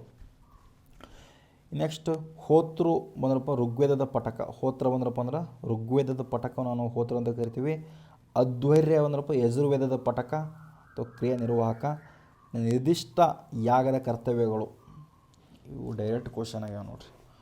ಹೋತೃ ಋಗ್ವೇದದ ಪಠಕ. ತೃಲಿಂದ ಋಗ್ವೇದ. ಅಧ್ವರ್ಯು ಯಜುರ್ವೇದ ಪಠಕ. ಓಕೆ, ಇನ್ನು ನೆಕ್ಸ್ಟ್ ನೋಡ್ರಿ, ವಿಧಾತ ಎಂಬ ಸಮಿತಿಯ ವೈಶಿಷ್ಟ್ಯವೇನು? ವಿಧಾತ ಎಂಬ ಸಮಿತಿಯ ವೈಶಿಷ್ಟ್ಯವೇನು? ಸರಿಯಾದ ಉತ್ತರ ಧಾರ್ಮಿಕ ವಿಧಿ, ಸಾಮಾಜಿಕ ಆಚರಣೆ ಹಾಗೂ ಯುದ್ಧ ನಿರ್ಧಾರಗಳಿಗೆ ಸಂಬಂಧಿಸಿದ ಸಮಿತಿ. ವಿಧಾತ ಅಂದ್ರಪ್ಪ ಅಂದ್ರೆ ಧಾರ್ಮಿಕ ವಿಧಿ, ಸಾಮಾಜಿಕ ಆಚರಣೆ ಹಾಗೂ ಯುದ್ಧ ನಿರ್ಧಾರಗಳಿಗೆ ಸಂಬಂಧಿಸಿದ ಸಮಿತಿ. ಕೇಸ್ 2023 KA ಗ್ರೂಪ್ C 2022 ಕೇಳಿದಂಥ ಪ್ರಶ್ನೆ. ಋಗ್ವೇದದಲ್ಲಿ ಸಭಾ ಸಮಿತಿ ಜೊತೆಗೆ ವಿಧಾತ ಇತ್ತು. ಈ ವಿಧಾತ ಕೆಲಸ ಮಾಡೋದ ಇದೆ ರೀ. ಅದ್ರ ಬಗ್ಗೆ ಇಲ್ಲಿ ಇನ್ಫಾರ್ಮೇಷನ್ ಕೊಟ್ಟಾರ.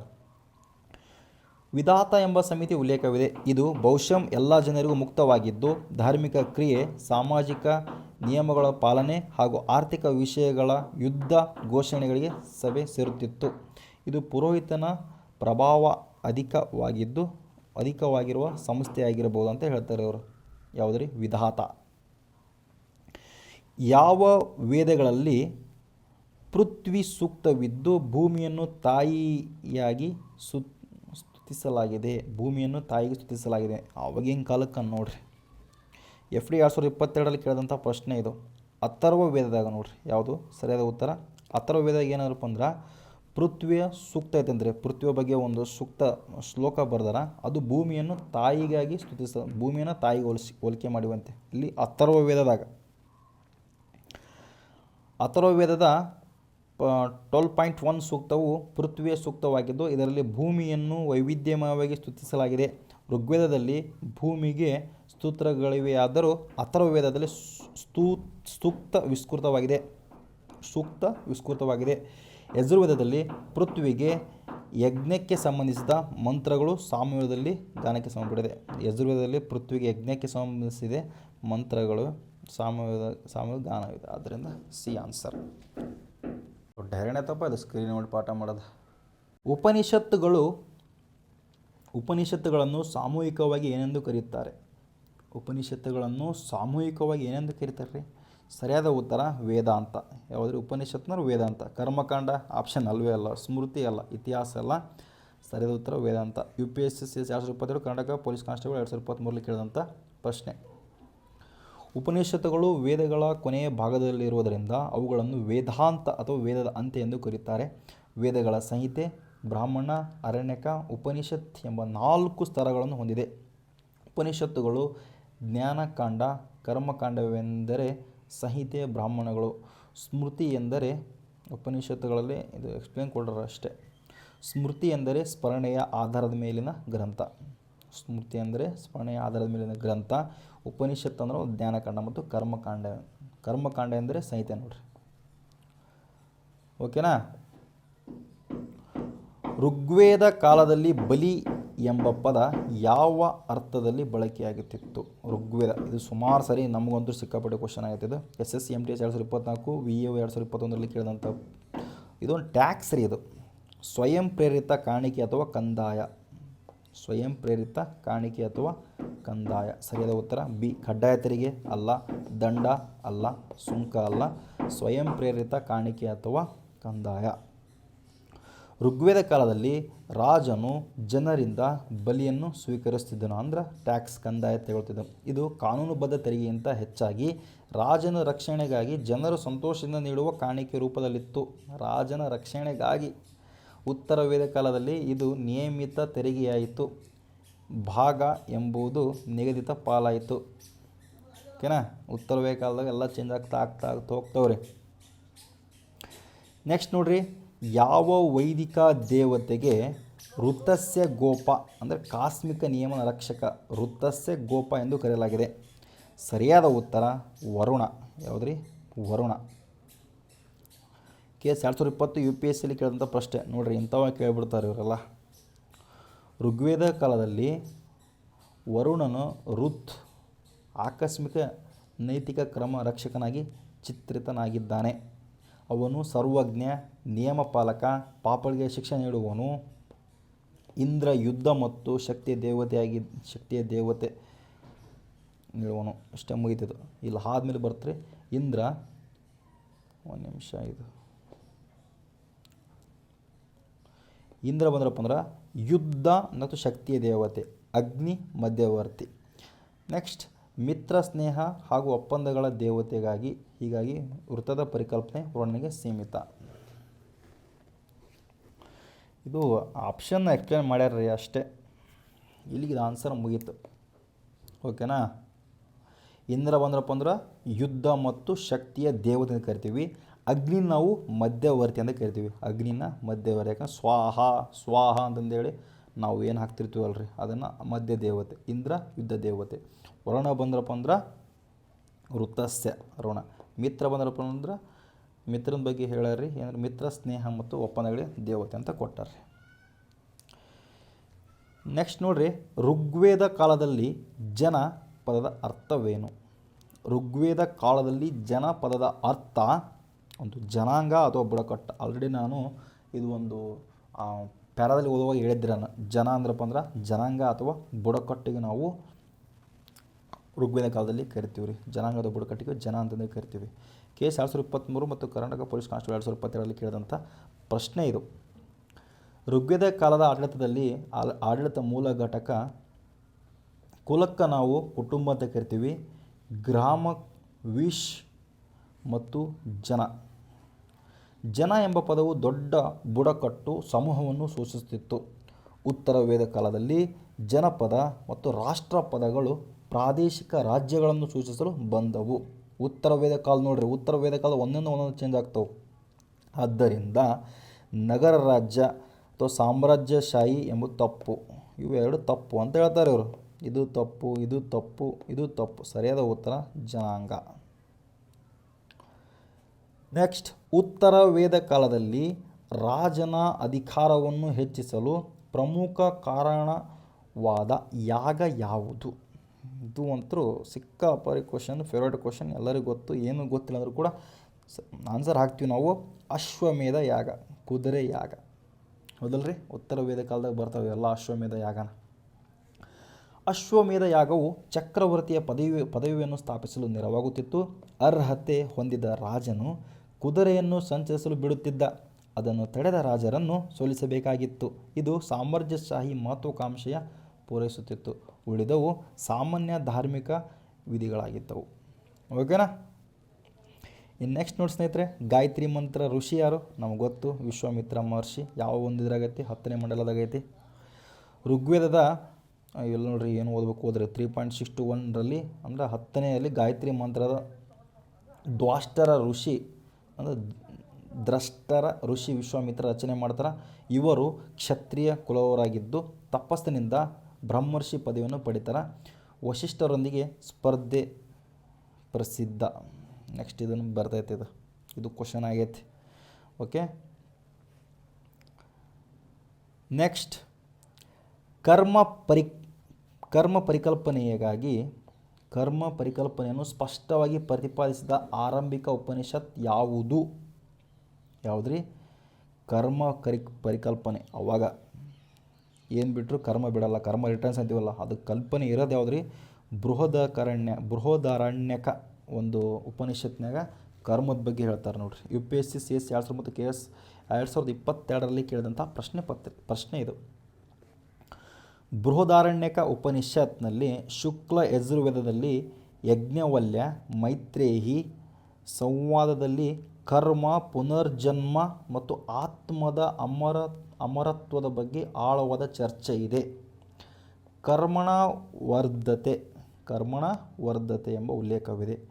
ಕೇನ ಇದು ಬಂದತ್ರಿ. ಕೇನ ಅಂದ್ರಪ್ಪ ಅಂದ್ರೆ ಸಾಮವೇದಕ್ಕೆ ಸಂಬಂಧಪಟ್ಟೈತಿ. ನೆಕ್ಸ್ಟ್ ಮುಂಡಕ ಬಂದ್ರಪ್ಪ ಅಂದ್ರೆ ಅಥರ್ವವೇದಕ್ಕೆ ಸಂಬಂಧಪಟ್ಟೈತಿ.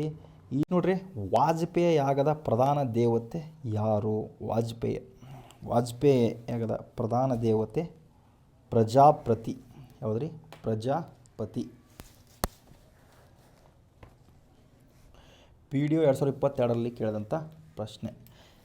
ಅಗ್ನಿ ಬರ್ತಾನೇನ್ರಿ? ಬರಲ್ಲ. ಇಂದ್ರ ಬರ್ತಾನೇನ್ರಿ?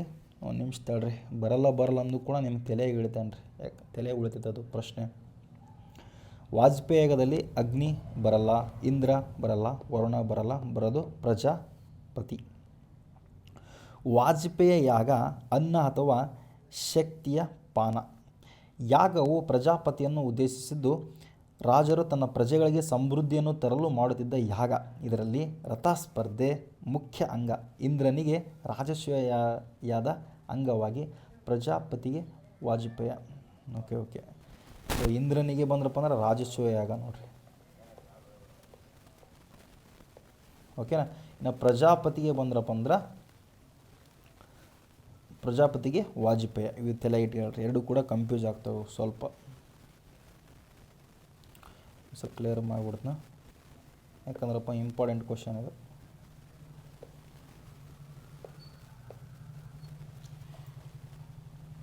ಇಂದ್ರನಿಗೆ ಯಾವುದ್ರಿ? ರಾಜಸೂಯ ಯಾಗ. ರಾಜಸೂಯ.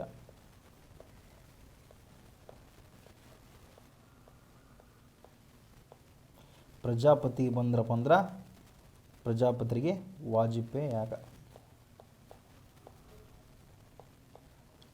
ಇನ್ನು ಅಗ್ನಿ ಬಂದ್ರಪ್ಪ ಅಂದ್ರೆ ಇದು ಸ್ವಾಹ ಹಾಕಿ ಮಧ್ಯದಲ್ಲಿ ಅದಕ್ಕೆ ಮಧ್ಯವರ್ತಿಯಾಗಿ ಕೆಲಸ ಮಾಡ್ತಾನೆ. ವರುಣ ಬಂದ್ರಪ್ಪ ಅಂದ್ರೆ ಇದು ಕೂಡ ಮಧ್ಯವರ್ತಿಯಾಗಿ ಕೆಲಸ ಮಾಡ್ತೈತಿ. ಓಕೆನಾ. ಇದು ಅರ್ಥ ಆಯ್ತಾ ಸ್ನೇಹಿತರೆ? ನೆಕ್ಸ್ಟ್ ನೋಡ್ರಿ, ಋಗ್ವೇದದ 9ನೇ ಮಂಡಲವು ಸಂಪೂರ್ಣವಾಗಿ ಯಾವ ದೇವತೆಗೆ ಸಮರ್ಪಿತವಾಗಿದೆ? ಋಗ್ವೇದದ 9ನೇ ಮಂಡಲ ಸಂಪೂರ್ಣವಾಗಿ ಸೋಮ. ಆಲ್ರೆಡಿ ನಿಮಗೆ ಇದನ್ನು ಫಸ್ಟ್ನೇ ಕ್ವಶನ್ ಓದೋದು ಹೇಳಿದ್ನಿ. ಸೋಮ 9ನೇ ಮಂಡಲ ಫಿಕ್ಸ್ ಆಗೈತೆ ರೀ. ಅಂದರೆ ಅದಕ್ಕೆ ಫಿಕ್ಸ್ ಮಾಡಿವಿ ನಾವು. ಸೋಮ ದೇವತೆಗೆ ಸಮರ್ಪಿತವಾಗಿದೆ. ಅಗ್ನಿಗೆ ಬರಲ್ಲ, ಇಂದ್ರಕ್ಕೆ ಬರಲ್ಲ, ಸೂರ್ಯಕ್ಕೆ ಬರಲ್ಲ. ಸರಿಯಾದ ಉತ್ತರ ಸೋಮ. ಋಗ್ವೇದದ 9ನೇ ಮಂಡಲವು 114 ಸೂಕ್ತಗಳೆಲ್ಲವೂ ಪವಮಾನ ಸೋಮಕ್ಕೆ ಅರ್ಪಿತವಾಗಿದೆ. ಸೋಮವೆಂಬುದು ಒಂದು ಲತೆಯ ರಸ. ಇದು ಅಮೃತ ತತ್ವ ನೀಡುವುದೆಂದು ನಂಬಿಕೆ. ಇತರ ಮಂಡಲದಲ್ಲಿ ಹಲವು ದೇವತೆಗಳಿದ್ದರೆ 9ನೇ ಮಂಡಲದಲ್ಲಿ ಸಂಪೂರ್ಣವಾಗಿ ಸೋಮಮಯಕ ಇಟ್ಟುಬಿಟ್ಟಾರೆ ಇವರೆಲ್ಲ. ನೆಕ್ಸ್ಟ್, ಉತ್ತರ ವೇದ ಕಾಲದ ಗೃಹ ಸೂತ್ರ ಯಾವ ವಿಷಯಕ್ಕೆ ಸಂಬಂಧಿಸಿದೆ? ಗೃಹ ಸೂತ್ರ. ಸರಿಯಾದ ಉತ್ತರ ಆಪ್ಷನ್ ಬಿ, ಗೃಹಸ್ಥನ ದೈನಂದಿನ ಆಚರಣೆಗಳು ಮತ್ತು ಸಂಸ್ಕರಣೆಗಳು ಗೃಹಸ್ಥ ಬಗ್ಗೆ ಸಂಬಂಧಿಸಿದೆ. ಗೃಹಸ್ಥ ಯಾವ ರೀತಿ ಇರಬೇಕನ್ನೋದ ಗೃಹ ಸೂತ್ರದ ಬಗ್ಗೆ ಹೇಳ್ತಾರೆ. ಇದನ್ನು VA 2021ರಲ್ಲಿ ಕೇಳಿದಂಥ ಪ್ರಶ್ನೆ. ಇಂಥವು ಬಂದಾಗ ಈಸಿಯಾಗಿ ಗೆಸ್ ಮಾಡಬಹುದು. ನೋಡಿರಿ, ರಾಜ್ಯಭಾರ ನಿಯಮ ಅದಕ್ಕೆ ಸಂಬಂಧ ಇಲ್ಲ. ಯಜ್ಞದ ಅಗ್ನಿ ನಿರ್ಮಾಣ ಗೃಹಸ್ಥಕ್ಕೂ ಮತ್ತು ಯಜ್ಞಕ್ಕೆ ಸಂಬಂಧ ಇಲ್ಲ. ನ್ಯಾಯಾಲಯದ ವಿಧಿವಿಧಾನ ನ್ಯಾಯಾಲಯ ಕಂಡು ಬರ್ತಿದ್ದೇ ಇಲ್ಲ. ಫಸ್ಟ್ ಆಫ್ ಆಲ್, ವೇದಗಳಲ್ಲಿ ಒಂದಾದ ಕಲ್ಪಸೂತ್ರಗಳಲ್ಲಿ ಗೃಹಸ್ಥಗಳು, ಧರ್ಮಸೂತ್ರಗಳು, ಕ್ಷೌತ್ರ್ಯ ಸೂತ್ರಗಳು ಸೇರಿವೆ. ಗೃಹಸೂತ್ರಗಳು ಮನುಷ್ಯನ ಜನ್ಮದಿಂದ ವರುಣದವರೆಗೆ 16 ಸಂಸ್ಕಾರಗಳನ್ನು ಅಂದರೆ ಗರ್ಭಧಾನ, ಉಪನಯನ, ವಿವಾಹ ಇತ್ಯಾದಿ 16 ಬರ್ತಾರೆ ಟೋಟಲ್ ವಿವರಿಸ್ತದೆ. ಕ್ಷೌತ್ರ್ಯ ಸೂತ್ರಗಳು ಬ್ರಾಹ್ಮಣನ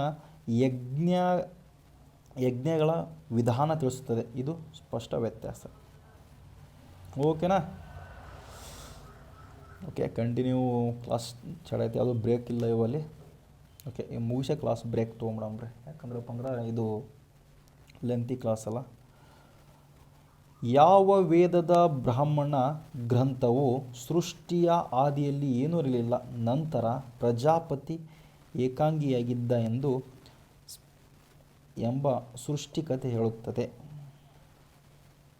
ನೋಡಿರಿ, ನಾವು ಹೆಂಗೆ ಕಂಟಿನ್ಯೂ ಕ್ಲಾಸ್ ಮಾಡಕತ್ತೀವಿ, ನೀವು ಕಂಟಿನ್ಯೂ ವಿಡಿಯೋ ನೋಡ್ಬೇಕ್ರಿ. ನೀವೇನು ಮಾಡ್ತೀರಿ ಗೊತ್ತಾ? ನಾನಾದ್ರೆ ಅಷ್ಟೇ ಮಾಡೋದು. ನಾನು ಏನೊಂದು ನಿಮಗೆ ಒಂದು ಮಾತು ಕೊಟ್ಟೀನಿ ಅಂತಂದೇಳಿ ನಾನು ವಿಡಿಯೋ ಕ್ಲಾಸಸ್ ಮಾಡ್ತೀನಿ. ನಿಮ್ಗೆ ಯಾರು ಕೇಳ್ತಾರೆ ಹೇಳ್ರಿ? ಪಾಪ ಅಲ್ಲಿ ಊರಾಗಿರ್ತಾವ ಕೇಳವು. ಇಲ್ಲಿ ನಮ್ದು ರಾಜಕೀಯ, ಎಲ್ಲರೂ ಹಂಗಿರಲ್ಲ, ಎಲ್ಲೋ ಒಬ್ರು ಇರ್ತೀರ ಹಂಗೆ ಮಾಡಬೇಡ್ರಿ. ಯಾಕಂದ್ರೆ ನಮ್ಮ ಜೀವನ ನಾವೇ ರೂಪ ಮಾಡ್ಕೋಬೇಕು, ಯಾರೂ ಇಲ್ಲಿ ಬರೋದಿಲ್ಲ. ಇರಲ್ರಿ ಸ್ನೇಹಿತರೆ, ಇನ್ನೊಂದ್ಸಲ ಕ್ವಶನ್ ಓದ್ತೀನಿ ನೋಡ್ರಿ. ಕ್ವಶನ್ ಲಕ್ಷ್ಯ ಕೊಟ್ಟು ಕೇಳ್ರಿ. ಯಾವ ವೇದದ ಬ್ರಾಹ್ಮಣ ಗ್ರಂಥವು ಸೃಷ್ಟಿಯ ಆದಿಯಲ್ಲಿ ಏನೂ ಇರಲಿಲ್ಲ, ನಂತರ ಪ್ರಜಾಪತಿ ಏಕಾಂಗಿಯಾಗಿದ್ದ ಸೃಷ್ಟಿಕತೆ ಹೇಳುತ್ತದೆ ಅಂದ್ರಪ್ಪ ಅಂದ್ರೆ ಸರಿಯಾದ ಉತ್ತರ ಶತಾಪಥ ಬ್ರಾಹ್ಮಣ. ನೋಡ್ರಿ, ಯಾವುದ್ರಿ? ಶತಾಪಥ ಬ್ರಾಹ್ಮಣ. ಒಂದು ಸೆಕೆಂಡ್, ಇದು ಎಷ್ಟು PDF ಸೇವ್ ಆಗುತ್ತವರು? ಶತಾಪಥ ಬ್ರಾಹ್ಮಣ. KPSC ಗ್ರೂಪ್ಸ್ 2023 ಕೇಳಿ ನೋಡಿರಿ. KPSC ಕೇಳ್ದ ಇಂಥ ಕ್ವಶನ್. ಶತಾಪಥ ಬ್ರಾಹ್ಮಣದಲ್ಲಿ ಪ್ರಜಾಪತಿ ಏಕಾಕಿ ಅಭವತ್ ಎಂಬ ವಾಕ್ಯದೊಂದಿಗೆ ಸೃಷ್ಟಿಯ ವರ್ಣನೆ ಇದೆ. ಪ್ರಜಾಪತಿ ಮೊದಲು ಒಬ್ಬನೇ ಇದ್ದು ನಂತರ ಸೃಷ್ಟಿ ಮಾಡಿದ. ಐತರೇಯ ಬ್ರಾಹ್ಮಣ ಇದ್ರ ಬಗ್ಗೆ ಹೇಳ್ತಾರೆ. ಐತರೇಯ ಬ್ರಾಹ್ಮಣದ ಬಗ್ಗೆ ಹೇಳ್ತಾರೆ. ಇದು ಐಂದ್ರ ಮಹಾಭಿಷೇಕ ಹೆಸರುವಾಸಿ. ಇದು ಅಂದ್ರಪ್ಪ ಐಂದ್ರ ಮಹಾಭಿಷೇಕ, ತಲೆ ಇಟ್ಕೊಳ್ರಿ. ಇನ್ನು ಶ್ರುತಿ ಮತ್ತು ಸ್ಮೃತಿಯ ವ್ಯತ್ಯಾಸವೇನು? ಶ್ರುತಿ ಮತ್ತು ಸ್ಮೃತಿ. ಶ್ರುತಿ ಅಂದರೆ ಆನ್ಸರ್ ಓದ್ತೀನಿ ಕೇಳ್ರಿ. ಶ್ರುತಿ ಅಂದರೆ ಶ್ರುತಿ ಅಂತ ಕೇಳಿದ್ರೆ ಲಯಬದ್ಧವಾಗಿ ಹಾಡಬೇಕು. ಶ್ರುತಿ ಕೇಳಿದ್ದು ವೇದಗಳು. ಸ್ಮೃತಿ ಅಂದರೆ ಸ್ಮೃತಿ ನೆನಪಿಟ್ಕೊಳ್ಬೇಕು. ಅವನಿಗೆ ಸ್ಮೃತಿ ಕಡಿಮೆ ಐತೆ ಅಂತ ಹೇಳ್ತಾರೆ. ನೆನಪಿನಿಟ್ಟುಕೊಳ್ಳೋದು ಧರ್ಮಶಾಸ್ತ್ರಗಳು. ಇದು UPSC CS 2000 ಕೇಳಿದಂಥ ಪ್ರಶ್ನೆ, PD 2022 ಕೇಳಿದಂಥ ಪ್ರಶ್ನೆ. ನೋಡಿ, ಇಂಥ ಪ್ರಶ್ನೆ ಕೇಳ್ಬಿಡ್ರಪ್ಪ ಕಲಾಸ ನಾವು ಅಲ್ಲೇ ಚಕ್ರ ಬಂದ ಬಿದ್ದೋಕ್ಕಿವಿ. ಇಂಥವು ನಮ್ಮ ಬುಕ್ದಾಗ ಎಲ್ಲಿರ್ತಾವಪ್ಪ, ನನಗಂತೂ ಕಂಡಿಲ್ಲ. ನಿಮಗೆ ಕಂಡ್ರಪ್ಪ ಅಂದ್ರೆ ಹೇಳ್ರಿ. ಶ್ರುತಿ ಅಂದರೆ ದೈವಿ ಸಾಕ್ಷಾತ್ಕಾರದಿಂದ ಋಷಿಗಳು ಕೇಳಿಸಿಕೊಂಡು ಹೇಳಿದ್ದು. ನೋಡ್ರಿ, ಶ್ರುತಿ. ಇದಕ್ಕೆ ವೇದಗಳು, ಬ್ರಾಹ್ಮಣ, ಅರಣ್ಯಕ, ಉಪನಿಷತ್ತುಗಳು ಸೇರುತ್ತವೆ. ಸ್ಮೃತಿ ಎಂದರೆ ಮನುಷ್ಯರಿಂದ ರಚಿತವಾದ ಧರ್ಮ ನೀತಿ ಶಾಸ್ತ್ರಗಳು. ಇದಕ್ಕೆ ಮನುಸ್ಮೃತಿ, ಯಜ್ಞವಲ್ಯ ಸ್ಮೃತಿ ಇದಕ್ಕೆ ಮೂಲಭೂತವಾಗಿ ಗೊತ್ತಾಗ್ತದೆ ರೀ, ಅಷ್ಟೆ. ಇನ್ನು ಪೃಷ್ಣಿ ಎಂಬ ಪದ ಋಗ್ವೇದದಲ್ಲಿ ಯಾವುದನ್ನು ಸೂಚಿಸುತ್ತದೆ? ಪೃಷ್ಣಿ ಅಂದ್ರಪ್ಪ ಅಂದ್ರೆ ಸರಿಯಾದ ಉತ್ತರ ಮಳೆ ಮತ್ತು ಮೋಡಗಳ ರಾಶಿ. ಪೃಷ್ಣಿ ನಾವು ಇಂದ್ರನ ತಾಯಿ ಅಂತ ಕೂಡ ಕರಿತೀವಿ ನೋಡ್ರಿ. ಸೂರ್ಯ ಅಲ್ಲ, ಭೂಮಿ ಅಲ್ಲ, ಅಗ್ನಿ ಅಲ್ಲ. ಸರಿಯಾದ ಉತ್ತರ ಮಳೆ ಮತ್ತು ಮೋಡಗಳ ರಾಶಿ. ಋಗ್ವೇದದಲ್ಲಿ ಪೃಷ್ಣಿ ಎಂದರೆ ಮೋಡಗಳ ಗುಂಪು ಅಥವಾ ವರ್ಷಧಾರೆ ಅಂತ ಕರಿತೀವಿ. ಇಂದ್ರನ ತಾಯಿ ಎಂದು ಹೇಳಲಾಗಿದೆ. ಹಸು ಎಂಬ ಪದವು ಇದೆ, ಆದರೆ ಪ್ರಶ್ನೆ ನಿರ್ದಿಷ್ಟವಾಗಿ ವೇದಗಳ ಅರ್ಥ ಕೇಳಿದಾಗ ಉಳಿಕಿದೆಲ್ಲ ತಪ್ಪು ಅಂತ. ಯಾವ ವೇದ ಕಾಲದಲ್ಲಿ ಗೋತ್ರ ಪದ್ಧತಿ ಹುಟ್ಟಿಕೊಂಡಿತು? ಆಲ್ರೆಡಿ ಇದು ಬಂದಿತ್ತು ಅನ್ನಿಸ್ತದೆ ಕ್ವಶನ್ನು. ಉತ್ತರ ವೇದ ಕಾಲದಲ್ಲಿ ಗೋತ್ರ ಪದ್ಧತಿ ಬಂತು ನೋಡ್ರಿ. ಯಾವುದು? ಉತ್ತರ ವೇದ ಕಾಲದಲ್ಲಿ ಗೋತ್ರ ಬಂತು. ಅಲ್ಲಿ ಎಲ್ಲ ಕಠಿಣವಾಗ್ತವ್ರೆ ಆಚರಣೆಗಳು, ಎಲ್ಲ ಫುಲ್ಲು ಎಲ್ಲ ಕಷ್ಟ ಆಗ್ಬಿಡ್ತಾವೆ ಆಚರಣೆಗಳು. ಗೋತ್ರ ಪದ್ಧತಿಯು ಒಬ್ಬ ವ್ಯಕ್ತಿ ನಿರ್ದಿಷ್ಟ ವೈದಿಕ ಋಷಿಯನ್ನು ವಂಶಕ್ಕೆ ಸೇರಿದ್ದಾನೆ ಎಂದು ಸೂಚಿಸಲು ಉತ್ತರ ವೇದ ಕಾಲದಲ್ಲಿ ಬಂದಿತು. ವಿವಾಹದ ನಿಯಮಗಳಲ್ಲಿ ಸಗೋತ್ರ ವಿವಾಹ ನಿಷೇಧವು ಈ ಕಾಲದಲ್ಲಿ ಪ್ರಾರಂಭವಾಗ್ತದೆ ನೋಡ್ರಿ. ಈಗ ನೋಡ್ತೀವಲ್ರಿ ಮದುವೆ ಟೈಮ್ನಾಗ ಗೋತ್ರ, ಕುಲ, ಗೋತ್ರ ಅವೆಲ್ಲ ಬಂದಿದ್ದು ಯಾವುದ್ರಿ? ಉತ್ತರ ವೇದ ಕಾಲದಾಗ ಸ್ಟಾರ್ಟ್ ಆಗ್ತದೆ ನೋಡ್ರಿ. ಋಗ್ವೇದದಲ್ಲಿ ಗೋತ್ರದ ಬಗ್ಗೆ ಸ್ಪಷ್ಟ ಉಲ್ಲೇಖವಿರಲಿಲ್ಲ. ನೆಕ್ಸ್ಟ್ ಕ್ವಶನ್, ಅಥರ್ವನ್ ಅಥವಾ ಅಂಗೀರಸ ಎಂಬ ಪದಗಳು ಯಾವ ವೇದಗಳಿಗೆ ಸಂಬಂಧಿಸಿದೆ? ಅಥರ್ವನ್ ಮತ್ತು ಅಂಗೀರಸ ಎಂಬ ಪದಗಳು ಸರಿಯಾದ ಉತ್ತರ ಅಥರ್ವ ವೇದಕ್ಕೆ ಸಂಬಂಧಪಟ್ಟೈತೆ ನೋಡ್ರಿ. ಅಥರ್ವ ವೇದಕ್ಕೆ ಅಥರ್ವನ್ ಮತ್ತು ಅಂಗೀರಸ. PSL ಕೇಳಿದ ಪ್ರಶ್ನೆ, ಕೆ 2024 ಕೇಳಿದಂಥ ಪ್ರಶ್ನೆ. ಅಥರ್ವ ವೇದವನ್ನು ಅಥರ್ವ ಅಂಗೀರಸ ಎಂದು ಕರೆಯಲಾಗುತ್ತದೆ. ಅಥರ್ವನ್ ಎಂದರೆ ಶಾಂತಿ ಪೌಷ್ಟಿಕ ಮಂತ್ರಗಳು, ಅಂಗೀರಸ ಎಂದರೆ ಅಭಿಚಾರಿಕ ಅಥವಾ ಹಾನಿಕಾರಕ ಮಂತ್ರಗಳು. ಈ ಎರಡೂ ಸಂಪ್ರದಾಯಗಳು ಸೇರಿ ಅಥರ್ವ ವೇದ ರೂಪುಗೊಂಡಿತ್ತು. ಇದನ್ನು ನೆನಪಿನಲ್ಲಿಕೊಳ್ಳೋದು ಗೊಂದಲವಾಗಬಹುದು. ಕೇಳ್ತಾರೆ ಅಷ್ಟೇ, ಅವೆಲ್ಲ ಅವರೇ ಹೇಳ್ಬಿಟ್ಟಾರೆ ಆಲ್ರೆಡಿ. ಋಗ್ವೇದದಲ್ಲಿ ನಾಸದಿಯ ಸೂಕ್ತ ಯಾವ ಮಂಡಲದಲ್ಲಿದೆ? ಯಾವುದ್ರಿ? ನಾಸದಿಯ ಸೂಕ್ತ 10ನೇ ಮಂಡಲದಾಗ ಐತೆ ನೋಡ್ರಿ. ಯಾವುದು? 10ನೇ ಮಂಡಲದಲ್ಲಿ. ಕ್ವಶನ್ ಆಗಿತ್ತು ಅನ್ನಿಸ್ತೈತೆ, ಇದು ಆಗಿಲ್ಲ, ಅದರ ವಿವರಣೆ ಓದೋತ್ನೇ ಬಂದಿತ್ತು. UPSC CSC 2023 ಕೇಳಿದಂಥ ಪ್ರಶ್ನೆ. ನಾಸದಾಸಿನ್ನೋ ಸದಾಸಿತ್ ಎಂಬ ಪ್ರಸಿದ್ಧ ನಾಸದಿಯ ಸೂಕ್ತವು ಸೃಷ್ಟಿಯ ಅನಿಶ್ಚಿತೆಯನ್ನು ಚರ್ಚಿಸಲು ತಾತ್ವಿಕ ಸೂತ್ರ. ಇದು ಋಗ್ವೇದದ 10ನೇ ಮಂಡಲದ 129ನೇ ಸೂಕ್ತ. 10ನೇ ಮಂಡಲವು ಅನಂತರ ಸೇರ್ಪಡೆಯಾದ್ದರಿಂದ ತಾತ್ವಿಕ ಪರಿಪಕ್ವತೆ ಕಾಣುತ್ತದೆ. ಇದನ್ನು ಮರೆತು 9 ಎನ್ನಬಹುದು. ಬಂತು ನೋಡ್ರಿ ಸ್ವಾಹ. ಆಗಲಿ ಹೇಳಿದ್ದೆ ಆಲ್ರೆಡಿ ಕ್ವಶನ್ ನಾನು. ಸ್ವಾಹ ಎಂಬ ಪದವು ಯಾಗ ಸಮಯದಲ್ಲಿ ಯಾವ ದೇವತೆಗೆ ಆಹ್ವಾನ ಯಾವ ದೇವತೆ ಅಂದ್ರಪ್ಪ ಅಂದ್ರೆ ಅಗ್ನಿ. ಸರಿಯಾದ ಉತ್ತರ ಯಾವುದ್ರಿ? ಅಗ್ನಿ.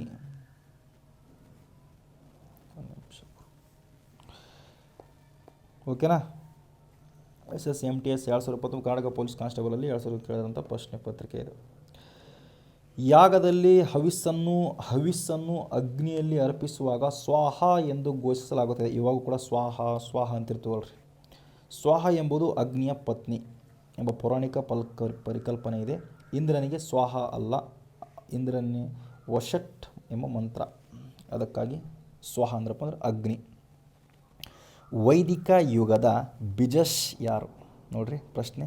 ವೈದಿಕ ಯುಗದ ಬಿಜಸ್ ಇಂಥ ಬಂದ್ರಪ್ಪ ತಲೆ ಚಕ್ರ ಬೀಳುತ್ತೆ ನನಗಂತ. ಓದ್ರಿ ಏನು ಕಷ್ಟ ಅಲ್ಲ. ಹೆಂಗೆ ಗೆಸ್ ಮಾಡ್ತೀರಿ ಹೇಳ್ರಿ ಇವನು? ಬಿಜಸ್ಸು ಇವನು ಅನ್ನಿಸ್ತೈತಿ ಕ್ವಶನ್ ಪೇಪರ್ ನೋಡುವಾಗ. ಸರಿಯಾದ ಉತ್ತರ ವೈದ್ಯ ನೋಡ್ರಿ. ಯಾವುದು? ವೈದ್ಯ. ಈಗ ಗೊತ್ತಾಗ್ಬಿಡ್ತು. ಇಂಥ ಕ್ವಶನ್ ಡೈರೆಕ್ಟ್ ಬಂದ್ರಪ್ಪ ಅಂದ್ರೆ ಮತ್ತೆ ವಾಪಸ್ ನಾನು ಆರಾಮ್ಸೆ ಹಾಕಿಬಿಡ್ತೀನಿ. ಅದೇ ಗೊತ್ತಿಲ್ಲ ಅಂದ್ರಪ್ಪ ಅಂದ್ರೆ ಅಷ್ಟೇ ಕಷ್ಟ ಆಗ್ತದೆ. ಹೌದಲ್ರಿ? ಋಗ್ವೇದ ಮತ್ತು ಅಥರ್ವವೇದದಲ್ಲಿ ಬಿಜಸ್ ಎಂದರೆ ಚಿಕಿತ್ಸಕ ಎಂದು ಹೇಳಲಾಗುತ್ತದೆ. ಅಶ್ವಿನಿ ದೇವತೆಗಳು ದೇವತಾ ವೈದ್ಯರು ಗಿಡಮೂಲಿಕೆಗಳಿಂದ ರೋಗ ನಿವಾರಣೆ ಮಾಡುತ್ತಿದ್ದರು. ಪುರೋಹಿತ ಅಂದ್ರಪ್ಪ ಅಂದ್ರೆ ಬ್ರಾಹ್ಮಣ ಅಥವಾ ವೃತ್ತಿಷ್ ಅಂತ ಕರಿತೀವಿ. ರಾಜನ ಅಂತ ಕರಿತೀವಿ. ಯೋಧಕ ಅಥವಾ ಕ್ಷತ್ರ ಅಂತ ಕರಿತೀವಿ. ಸೊ ಬಿ ಸರಿಯಾದಂಥ ಉತ್ತರ. ನೆಕ್ಸ್ಟ್ ಪ್ರಶ್ನೆ ನೋಡ್ರಿ. ರಥಾಂತರ ಮತ್ತು ಬೃಹತ್ ಪದಗಳು ಯಾವ ವೇದಕ್ಕೆ ಸಂಬಂಧಿಸಿದೆ? ರಥಾಂತರ ಮತ್ತು ಬೃಹತ್ ಪದಗಳು ಸಾಮವೇದಕ್ಕೆ ಸಂಬಂಧಪಟ್ಟೈತೆ ನೋಡ್ರಿ. ಸರಿಯಾದ ಉತ್ತರ ಬಂದ್ರಪ್ಪ ಅಂದ್ರೆ ಸಾಮವೇದ. ಕಂಟಿನ್ಯೂ ಮಾತ್ರ ಕ್ಲಾಸ್ ಮಾಡೋಕ್ಕೆ ಸ್ಟಾರ್ಟ್ ಮಾಡಿ. ಈ ಥರ ನೀವು ಓದಿಬಿಟ್ರೆ ಅಷ್ಟೇ ಸಾಕು ನನಗೆ. ನಾನು ಎಷ್ಟು ಕಷ್ಟಪಟ್ಟೋದಕ್ಕೆ ಸಾರ್ಥಕ ಆಗ್ತೈತೆ. ನನಗೇನು ಗೊತ್ತಾಗುತ್ತಪ್ಪ, ನೀವು ಓದ್ತಿರೋ ಬಿಡ್ತಿರೋ ಏನು. ನನ್ನ ಕೆಲಸ ನಾನು ಮಾಡಾಕತ್ತೀನಿ, ನಿಮ್ಮ ಕೆಲಸ ನೀವು ಮಾಡಿರಿ. ಇದು ಒಂದೇ ನಾನು ಮಾಡಿರಿ ಬಿಡ್ರಿ ಅಂತೇಳಲ್ಲ. ಕೈ ಮುಗಿದ್ನಿ. ಈಗ ಬುಕ್ಕನ್ನ ಚೆನ್ನಾಗಿ ಓದ್ರಿ. ಡೌಟ್ ಬೇಡ್ರಿ. ಬುಕ್ಕದ ಮೇಲೆ ಡೌಟ್ ಪಡಬೇಡ್ರಿ. ನೋಡಿರಿ ವಿವರಣೆ ಓದ್ತೀನಿ. ಸಾಮವೇದದಲ್ಲಿ ಸಂಗೀತದ ಸ್ವರಗಳಿಗೆ ವಿಶೇಷ ಹೆಸರುವಾಸಿ. ರಥಾಂತರ ಮತ್ತು ಬೃಹತ್ ಸಾಮಗಳು ಪ್ರಮುಖವಾದವು. ರಥಾಂತರವು ಅಗ್ನಿಗೆ, ಬೃಹತ್ ಇಂದ್ರನಿಗೆ ಸಂಬಂಧಿಸಿದ್ದು. ನೋಡ್ರಿ ಸಾಮಗಾನನ ಮಾಂತ್ರಿಕ ಪದಗಳು, ಆದ್ದರಿಂದ ಸಾಮವೇದ. ಸೊ ಇವೆಲ್ಲ ಇದ್ರ ಬಗ್ಗೆ ಹೇಳ್ತಾರೆ. ಓಕೆನಾ?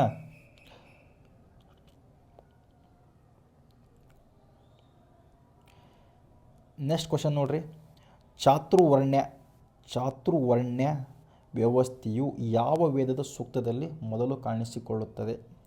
ಸರಿಯಾದ ಉತ್ತರ ಚಾತುರ್ವರ್ಣ್ಯ ಇರೋದು ಪುರುಷ ಸೂಕ್ತದ 10ನೇ ಮಂಡಲ ನೋಡ್ರಿ.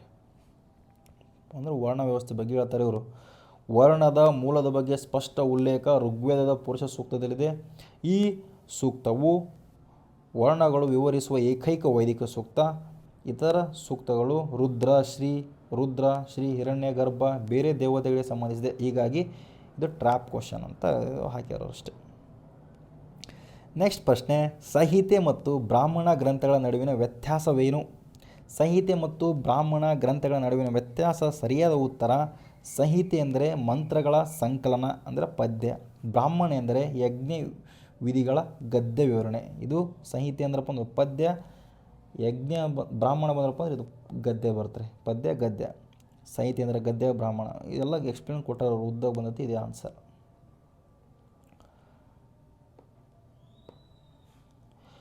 ವಿವರಣೆ, ವೇದದಲ್ಲೂ ಸಂಹಿತೆ ಮಂತ್ರ ಭಾಗ ಮತ್ತು ಬ್ರಾಹ್ಮಣಗಳು ಗದ್ಯ ಭಾಗ ಇದೆ.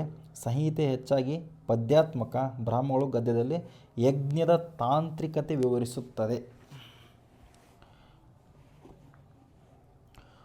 ವೈದಿಕ ಧರ್ಮದಲ್ಲಿ ಅದಿತಿ ಯಾರು? ಅದಿತಿ ಮತ್ತು ಅತಿಥಿ ಪ್ರಭುದೇನಲ್ಲ, ಅದಿತಿ. ವೈದಿಕ ಧರ್ಮದಲ್ಲಿ ಅದಿತಿ ದೇವತೆಗಳ ಮಾತೆ, ಸ್ವತಂತ್ರೆ ಮತ್ತು ಅನಂತತೆಯ ಸಂಕೇತ. ನೋಡ್ರಿ ಎಷ್ಟು ಉದ್ದ ಐತಿ ಗೊತ್ತಿರಿ, ಇದು ಹಾಕತ್ ನಾನು, ಮತ್ತೇನು ಮಾಡೋಕ್ಕಾಗಲ್ಲ. ದೇವತೆಗಳ ಮಾತು ಹೇಳಿದ್ನಲ್ರಿ, ಕಾಮ ಕ್ವಶನ್ನಲ್ಲಿ ಕಾಮ ಬಂದ್ರೆ ಆನ್ಸರ್ ಅದೇ ಇಲ್ಲೇ ನೋಡ್ರಿ, ಕಾಮ. ಓಕೆ, ಋಗ್ವೇದದಲ್ಲಿ ಅದಿತಿಯು ದೇವತೆಗಳ ತಾಯಿ ಅಂತ ಹೇಳಿ ಕರಿತೀವಿ. ಅನಂತರತೆ, ಅನಿರ್ಬಂಧತೆಯ ಪ್ರತೀಕ. ಅದಿತಿ ಎಂಬುದು ಬಂಧನವಿಲ್ಲದವಳು, ಅಗ್ನಿಯ ಪತ್ನಿ. ಅಗ್ನಿ ಅಂದ್ರಪ್ಪ ಅಂದ್ರೆ ಅಗ್ನಿಯ ಪತ್ನಿ ಸ್ವಾಹ ಅಂತೀವಿ ಕರಿತೀವಿ ನಾವು. ನಮ್ಮ ಮೃತ್ಯು ದೇವತೆ, ಅಗ್ನಿ ದೇವತೆಗೆ ಸ್ವಾಹ. ಇನ್ನು ಮೃತ್ಯುಗೆ ನಾವೇಂತ ಕರಿತೀವಿಲ್ಲ ನಾವು, ಎಲ್ಲಿತ್ತು ಇದು, ಮೃತ್ಯು ದೇವತೆಗೆ ಯಮಿ ಅಥವಾ ನಿರ್ಮಿತಿ ಅಂತ ಕರಿತೀವಿ. ಯಮಿ ಅಥವಾ ನಿರ್ಕೃತಿ. ನದಿ ದೇವತೆಗೆ ಸಿಂಧು ಸರಸ್ವತಿ, ಆದ್ದರಿಂದ ಗೊಂದಲ ವಿವರಣೆ ಆಗುತ್ತೆ. ನೆಕ್ಸ್ಟ್ ಕ್ವಶನ್, ಉತ್ತರ ವೇದ ಕಾಲದಲ್ಲಿ ತಪಸ್ಸು ಮತ್ತು ಬ್ರಹ್ಮಚರ್ಯ ಮಹತ್ವ ಪಡೆದದ್ದು ಏಕೆ? ಯಾಕಂದ್ರಪ್ಪ ಅಂದ್ರೆ ಉತ್ತರ ವೇದ ಕಾಲದಲ್ಲಿ ತಪಸ್ಸು ಮತ್ತು ಬ್ರಹ್ಮಚರ್ಯ ಜ್ಞಾನ ಸಂಪಾದನೆ ಮತ್ತು ದೈವಿ ಶಕ್ತಿಗಾಗಿ ಬಳಕೆ ಮಾಡ್ತಾರೆ ನೋಡ್ರಿ. ಜ್ಞಾನ ಸಂಪಾದನೆ ಮತ್ತು ದೈವಿ ಶಕ್ತಿ ಹೆಂಗಾರ ಮಾಡಿ ದೇವ್ ಹೊಲಿಸ್ಕೆ ಮಾಡ್ಬೇಕು ನಾನು ಅಂತಂದೇಳಿ ಮಾಡ್ತಾರೆ. ಹಂಗಾಗಿ ಅವೆಲ್ಲ ಆಚರಣೆಗಳು ಕಠಿಣವಾಗ್ತಾ ಹೋಗ್ತಾವೆ ಉತ್ತರ ವೇದ ಕಾಲದಲ್ಲಿ. ಪೂರ್ವ ವೇದಕ್ಕೆ ಮತ್ತು ಉತ್ತರ ವೇದ ಕಾಲದಲ್ಲಿ ಇದೆ ಡಿಫ್ರೆನ್ಸ್. ಉತ್ತರ ವೇದ ಕಾಲದಲ್ಲಿ ಆರಣ್ಯಕ ಉಪನಿಷತ್ತುಗಳು ರಚನೆಯಾಗಿ ತಾತ್ವಿಕ ಜ್ಞಾನದ ಹುಡುಕಾಟ ಆರಂಭವಾಯಿತು. ತಪಸ್ಸಿನ ಮೂಲಕ ದೇಹ ಮತ್ತು ಮನಸ್ಸಿನ ಶುದ್ಧಿ, ಬ್ರಹ್ಮಚಾರ್ಯದಿಂದ ವಿದ್ಯಾಭ್ಯಾಸಕ್ಕೆ ಅವಕಾಶ. ಇದು ಸನ್ಯಾಸ ಪರಂಪರೆ ನಾಂದಿಯಾಯಿತು. ಸನ್ಯಾಸ ಇದು ನಾಂದಿಯಾಯಿತು. ಯುದ್ಧ ರಾಜಕೀಯಕ್ಕಿಂತ ಆಧ್ಯಾತ್ಮಿಕ ಉದ್ದೇಶವೇ ಪ್ರಧಾನವಾಯಿತು. ಓಕೆನಾ? ಕೆಳಗಿನ ಹೇಳಿಕೆಗಳನ್ನು ಪರಿಗಣಿಸಿ ಹೇಳಿಕೆ ಸರಿ ತಪ್ಪು ಅಂತ ಹೇಳ್ಬೇಕು ನೀವು. ಈಗ ಋಗ್ವೇದದಲ್ಲಿ ವರ್ಣ ವ್ಯವಸ್ಥೆಯನ್ನು ಪುರುಷ ಸೂಕ್ತದಲ್ಲಿ ಉಲ್ಲೇಖಿಸಲಾಗಿದೆ. ಹೌದೇನ್ರಿ? ಹೌದೇನ್ರಿ? ನೀವೆಲ್ಲ ಹೌದ್ರಿ ಅನ್ಬೇಕು, ಹೌದ್ರಿ. ನೆಕ್ಸ್ಟ್ ನೋಡ್ರಿ, ಅಥರ್ವವೇದವು ಕರ್ಮಕಾಂಡಕ್ಕೆ ಸಂಬಂಧಿಸಿದೆ. ಅಥರ್ವವೇದ ಕರ್ಮ ಬಗ್ಗೆ ಹೇಳ್ತಾರೇನ್ರಿ? ಹೇಳೋದೇ ಇಲ್ಲ, ಹೌದಲ್ರಿ? ನೆಕ್ಸ್ಟ್, ಸಾಮವೇದವು ಸಂಗೀತಮಯ ಸೂತ್ರಗಳ ಸಂಕಲನವಾಗಿದೆ. ಸಾಮವೇದ ಸಂಗೀತ, ಹೌದೇನ್ರಿ? ಹೌದ್ರಿ, ಬರೋಬ್ಬರ್. ಯಜುರ್ವೇದ ಸಂಪೂರ್ಣ ಗದ್ಯ ಐತೇನ್ರಿ? ಇಲ್ರಿ, ಸಂಪೂರ್ಣ ಗದ್ಯ ಇಲ್ರಿ, ಇದೊಂದು ಅದು ಗದ್ಯ ಐತ್ರಿ, ಅರ್ಧ ಪದ್ಯ ಐತ್ರಿ. ಸರಿಯಾದ ಉತ್ತರ ಎ ಮತ್ತು 1 ಮತ್ತು 3 ಸರಿ. ಎ 1 ಮತ್ತು 3 ಸರಿ. KS 2023 ಕೇಳಿದಂಥ ಪ್ರಶ್ನೆ ಇದು. ನೋಡ್ರಿ, ಇವತ್ತೊಂದು ಸಲ ಪುರುಷ ಸೂಕ್ತವು ವರ್ಣಗಳ ವಿವರಣೆಯನ್ನು ನೀಡುತ್ತದೆ. ಎರಡನೇದ್ದು, ಅಥರ್ವವೇದವು ಮಂತ್ರ, ತಂತ್ರ ಮತ್ತು ಸಾಮಾಜಿಕ ಧಾರ್ಮಿಕ ನಿಯಮಗಳು. ಕರ್ಮಕಾಂಡವೆಂದರೆ ಯಜ್ಞಕ್ರಿಯೆಗಳು. ಓಕೆನಾ? ಇದಕ್ಕೆ ಯಜುರ್ವೇದಕ್ಕೆ ಸಂಬಂಧಿಸಿದೆ. ಯಜ್ಞಕ್ರಿಯೆಗಳು ಸಂಬಂಧಪಟ್ಟೈತ್ರಿ, ಯಜುರ್ವೇದಕ್ಕೆ ಸಂಬಂಧಪಟ್ಟೈತಿ. ಸೊ 3 ಸರಿ. 4ನೇ ತಪ್ಪು, ಯಾಕಂದ್ರಪ್ಪ ಯಜುರ್ವೇದದಲ್ಲಿ ಗದ್ಯ ಮತ್ತು ಪದ್ಯ ಎರಡೂ ಐತಿ ನೋಡ್ರಿ. ಇನ್ನೂ ಸರಿ ಒತ್ತು ಕೇಳ್ರಿ. ಹೇಳಿಕೆ 1 ಸರಿ. ಯಾಕೆ ಸರಿ ಅಂದ್ರಪ್ಪ ಅಂದ್ರೆ ಪುರುಷ ಸೂಕ್ತ ವರ್ಣಗಳ ವಿವರಣೆ ನೀಡುತ್ತದೆ. ಎರಡನೇ ತಪ್ಪು, ಯಾಕಂದ್ರಪ್ಪ ಅಥರ್ವವೇದವು ಮಂತ್ರತಂತ್ರಗಳ ಸಾಮಾಜಿಕ ಧಾರ್ಮಿಕ ನಿಯಮಗಳು. ಸೊ ಕರ್ಮಕಾಂಡವೆಂದರೆ ಯಜ್ಞ ಕ್ರಿಯೆಗಳು, ಅದಕ್ಕೆ ಸಂಬಂಧ ಇಲ್ಲ. ಅಥರ್ವ ಅಂದ್ರೆ ಮಂತ್ರ ತಂತ್ರ. ಓಕೆನಾ? ನೆಕ್ಸ್ಟ್ ಯಜುರ್ವೇದ ಅಂದ್ರಪ್ಪ ಅಂದ್ರೆ ಅದು ಸರಿ. ಇನ್ನು ಹೇಳಿಕೆ ನೋಡ್ರಿ, ಉತ್ತರ ವೇದ ಕಾಲದಲ್ಲಿ ಸ್ತ್ರೀಯರ ಸ್ಥಾನಮಾನ ಕ್ಷೀಣಿಸಿತು. ಹೌದೇನ್ರಿ? ಹೌದ್ರಿ. ಯಾಕಂದರೆ ನಮಗೆ ಹೇಳಿದ ಕ್ವಶನ್ ಬಂದೈತಿ, ಉತ್ತರ ವೇದ ಕಾಲದಲ್ಲಿ ಸ್ತ್ರೀಯರ ಸ್ಥಾನಮಾನ ಕ್ರಮೇಣವಾಗಿ ಕ್ಷೀಣಿಸ್ತೈತಿ. ಕಾರಣ ವಿದ್ಯಾಭ್ಯಾಸ ಮತ್ತು ಸಾರ್ವಜನಿಕ ಜೀವನದಲ್ಲಿ ಅವರ ಪಾಲ್ಗೊಳ್ಳುವಿಕೆಯು ನಿರ್ಬಂಧಿಸಲಾಯಿತು. ಹೌದೇನ್ರಿ? ಇದೂ ಕೂಡ ಹೌದ್ರಿ. ಯಾಕಂದ್ರಪ್ಪ ಅಂದ್ರೆ ಅವರಿಗೆ ಸಭಾ ಮತ್ತು ಸಮಿತಿಯಲ್ಲಿ ಪಾಲ್ಗೊಳ್ಳೋಕೆ ಅವಕಾಶನ ಕೊಡೋದಿಲ್ಲ ಇವರು. ಅದಕ್ಕೋಸ್ಕರ ಎ ಮತ್ತು ಕಾರಣ ಅಂದ್ರೆ ಎ ಮತ್ತು ಎರಡೂ ಸರಿ ರೀ. ಕಾರಣ ಮತ್ತು ಹೇಳಿಕೆ ಮತ್ತು ಕಾರಣ ಎರಡೂ ಸರಿ ತೋರಿಸ್ತು ನೋಡ್ರಿ. ಕಾರಣ ಮತ್ತು ಹೇಳಿಕೆ ಎರಡೂ ಸರಿ ಆರ್ ಸರಿಯಾದ ವಿವರಣೆಯಾಗಿದೆ. ಅಂದರೆ ರೀಸನ್ ಸರಿಯಾದ ವಿವರಣೆ ಅಂತ ಇದೆ. ಉತ್ತರ ವೇದ ಕಾಲದಲ್ಲಿ ಪಿತೃಪ್ರಧಾನ ಕುಟುಂಬ ವ್ಯವಸ್ಥೆಯು ಬಲವಾಗಿ ಬರ್ತತಿ. ಸ್ತ್ರೀಯರಿಗೆ ಉಪನಯನ ನಿಂತು ಹೋಯಿತು. ಸಭಾ ಸಮಿತಿಗಳಲ್ಲಿ ಭಾಗವಹಿಸಲು ಅವಕಾಶ ಕಡಿಮೆಯಾಯಿತು. ಇದು ನಂತರ ಸ್ಥಾನಕ್ಕೆ ಕುಸಿತಕ್ಕೆ ನೇರ ಕಾರಣವಾಯಿತು. ಆದ್ದರಿಂದ ಆರ್ ಸರಿಯಾದ ವಿವರಣೆ ಒದಗಿಸುತ್ತದೆ. ಮ್ಯಾಚ್ ದ ಫಾಲೋಯಿಂಗ್ ನೋಡ್ರಿ.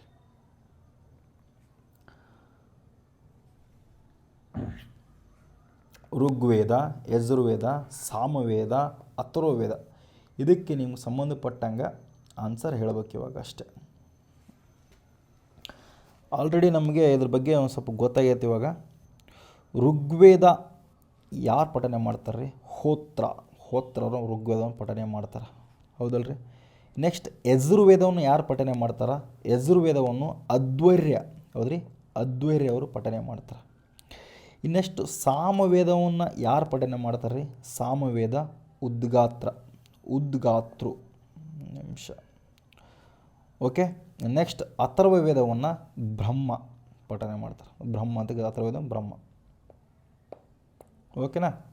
ಸರಿಯಾದ ಉತ್ತರ ನೋಡ್ರಿ ಯಾವುದು? ಎ. ಜಿಪಿಎಸ್ಟರ್ 2022 ಮತ್ತು 2021ರಲ್ಲಿ ಕೇಳಿದಂತಹ ಪ್ರಶ್ನೆ ಆಗಿರ್ತೈತಿ. ಯಜ್ಞಗಳಲ್ಲಿ ಮುಖ್ಯವಾಗಿ 4, ಓಕೆನಾ?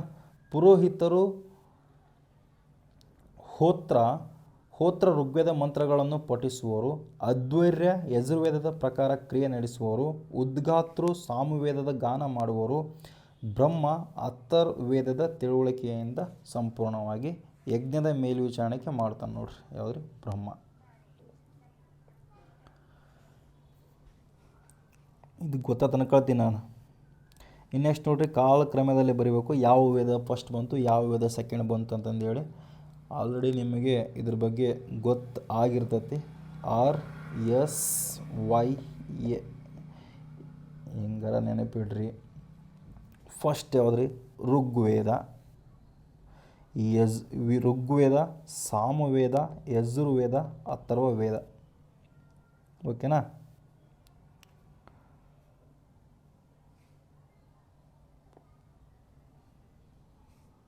ಗೊತ್ತಲ್ರಿ, ಇದೇನು ಈಜೈತೆ ಪ್ರಶ್ನೆ. ಮತ್ತು ಇದನ್ನು ನಾನು ಹೇಳೋ ಅವಶ್ಯಕತೆ ಇಲ್ಲ ಅನ್ಕಂದು ಒಂಟಿ ನನ್ನ ಸುಮ್ಮ. ಸಾಮಾನ್ಯವಾಗಿ ಅಂಗೀಕೃತ ಕ್ರಮದಲ್ಲಿ ಋಗ್ವೇದವು ಅತಿ ಪ್ರಾಚೀನ. ನಂತರ ಬಂದ್ರಪ್ಪ ಅಂದ್ರೆ ಸಾಮವೇದ. ನೆಕ್ಸ್ಟ್ ಋಗ್ವೇದಗಳ ಗಾನಕ್ಕೆ ಅಳವಡಿಸಲಾಗಿದೆ. ಸಾಮವೇದ ಎದಕ್ಕೆ ಬಂದ್ರಪ್ಪ ಅಂದ್ರೆ ಋಗ್ವೇದ ಗಾನಕ್ಕೆ ಸಂಬಂಧಪಟ್ಟ ಸಾಮವೇದ ರಚನೆ ಮಾಡ್ತಾರೆ. ನೆಕ್ಸ್ಟ್ ಯಜುರ್ವೇದನ ಯಜ್ಞಕ್ಕಾಗಿ ರಚನೆ ಮಾಡ್ತಾರೆ. ಇದರಲ್ಲಿ ಗದ್ಯ ಪದ್ಯ ಇರ್ತೈತಿ. ಕೊನೆಗೆ ಬರ್ತೈತಿ ಅಥರ್ವವೇದ. ಇದು ಇಷ್ಟು ನೆನಪಿದ್ರೆ ಸಾಕು.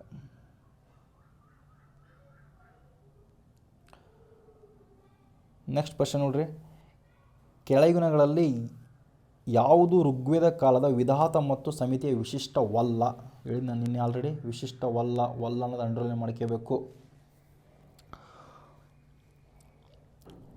ಏನು ಕೆಲಸ ಮಾಡುತ್ತಾ ಅಂತಂದೇಳಿ ಇದ್ರ ಬಗ್ಗೆ ಇನ್ಫಾರ್ಮೇಷನ್ ಗೊತ್ತಿದ್ರೆ ಆರಾಮ್ಸೆ ನಾವು ಹಾಕ್ಬೋದು. ಒಂದೇದು ನೋಡ್ರಿ, ಇದರಲ್ಲಿ ಮಹಿಳೆಯರು ಭಾಗವಹಿಸಬಹುದಾಗಿತ್ತು. ಹೌದು, ಭಾಗವಹಿಸಬಹುದಿತ್ತು. ಋಗ್ವೇದದಾಗ ಉತ್ತರವೇದ ಕಾಲದಲ್ಲಿ ಸ್ವಲ್ಪ ಚೇಂಜ್ ಆಗ್ತೈತೆ, ನಮಗೆ ಬೇಕಾಗಿಲ್ಲ. ಪೂರ್ವದ ಸ್ಪೆಸಿಫಿಕಾಗಿ ಕೊಟ್ಟಾರ, ಭಾಗವಹಿಸಬಹುದಾಗಿತ್ತು. ಓಕೆ. ಧಾರ್ಮಿಕ ಸಾಮಾಜಿಕ ಕಾರ್ಯಗಳ ನಿರ್ವಹಣೆ, ಹೌದು ರೀ, ಮಾಡ್ತಿದ್ರು ಇವರು. ಧಾರ್ಮಿಕ ಸಾಮಾಜಿಕ ಕಾರ್ಯಗಳ ನಿರ್ವಹಣೆ ಕೂಡ ಮಾಡ್ತಿದ್ರು. ನೆಕ್ಸ್ಟು ರಾಜನಿಗೆ ತೆರಿಗೆ ವಿಧಿಸುವ ಅಧಿಕಾರ, ಇದಂತೂ ಅಲ್ರಿ. ಯಾಕಂದ್ರಪ್ಪ ಅಂದ್ರೆ ಇದು ಅವರು ಮಾಡುವಂಥ ಕೆಲಸ ಅಲ್ಲ ಇದು. ಯುದ್ಧ ನಿರ್ಧಾರಗಳಲ್ಲಿ ಪಾತ್ರ, ಹೌದ್ರಿ, ಯುದ್ಧ ನಿರ್ಧಾರಗಳಲ್ಲಿ ಪಾತ್ರ ಕೂಡ ನಿರ್ವಹಿಸ್ತಿದ್ರು ಇವರು. ಓಕೆನಾ? ವಿಧಾತ ಸಮಿತಿಯು ಸಾಮಾಜಿಕ, ಧಾರ್ಮಿಕ, ಸೈನಿಕ ನಿರ್ಧಾರಗಳನ್ನು ತೆಗೆದುಕೊಳ್ಳುತ್ತಿತ್ತು. ಮಹಿಳಾ ಪಾಲ್ಗೊಳ್ಳುವಿಕೆಯ ಅವಕಾಶವಿತ್ತು, ಆದರೆ ತೆರಿಗೆ ಅಧಿಕಾರ ಇರಲಿಲ್ಲ. ಇದು ರಾಜನ ಇದು ರಾಜನ ಕಾರ್ಯ. ತೆರಿಗೆಗೆ ಬಲಿ ಸ್ವಯಂ ಪ್ರೇರಿತ. ನೆಕ್ಸ್ಟ್ ಕ್ವಶನ್ ನೋಡ್ರಿ. ಒಬ್ಬ ರಾಜನು ಅಶ್ವಮೇಧ ಯಾಗ ಮಾಡಿಸಿದನೆಂದು ಶತಾಪಥ ಬ್ರಾಹ್ಮಣದಲ್ಲಿ ಉಲ್ಲೇಖವಿದೆ. ಅದು ಯಾವ ರಾಜನು ಯಾವ ಮಹತ್ವಾಕಾಂಕ್ಷೆಯನ್ನು ಸೂಚಿಸುತ್ತದೆ? ಇನ್ನೊಂದ್ಸಲ ಕ್ವಶನ್ ಓದಿ ನೋಡ್ರಿ. ಒಬ್ಬ ರಾಜನು ಅಶ್ವಮೇಧ ಯಾಗ ಮಾಡಿಸನೆಂದು ಶತಾಪಥ ಬ್ರಾಹ್ಮಣದಲ್ಲಿ ಉಲ್ಲೇಖವಿದೆ. ಇದು ಯಾವ ರಾಜನು ಯಾವ ಮಹತ್ವಾಕಾಂಕ್ಷೆ ಸೂಚಿಸುತ್ತದೆ ಅಂದ್ರೆ ಆನ್ಸರ್ ಸಾಮ್ರಾಜ್ಯಶಾಹಿ, ಪ್ರಾಬಲ್ಯ, ಚಕ್ರವರ್ತಿ ಮತ್ತು ಪದವಿಯನ್ನು ಸೂಚಿಸುತ್ತದೆ.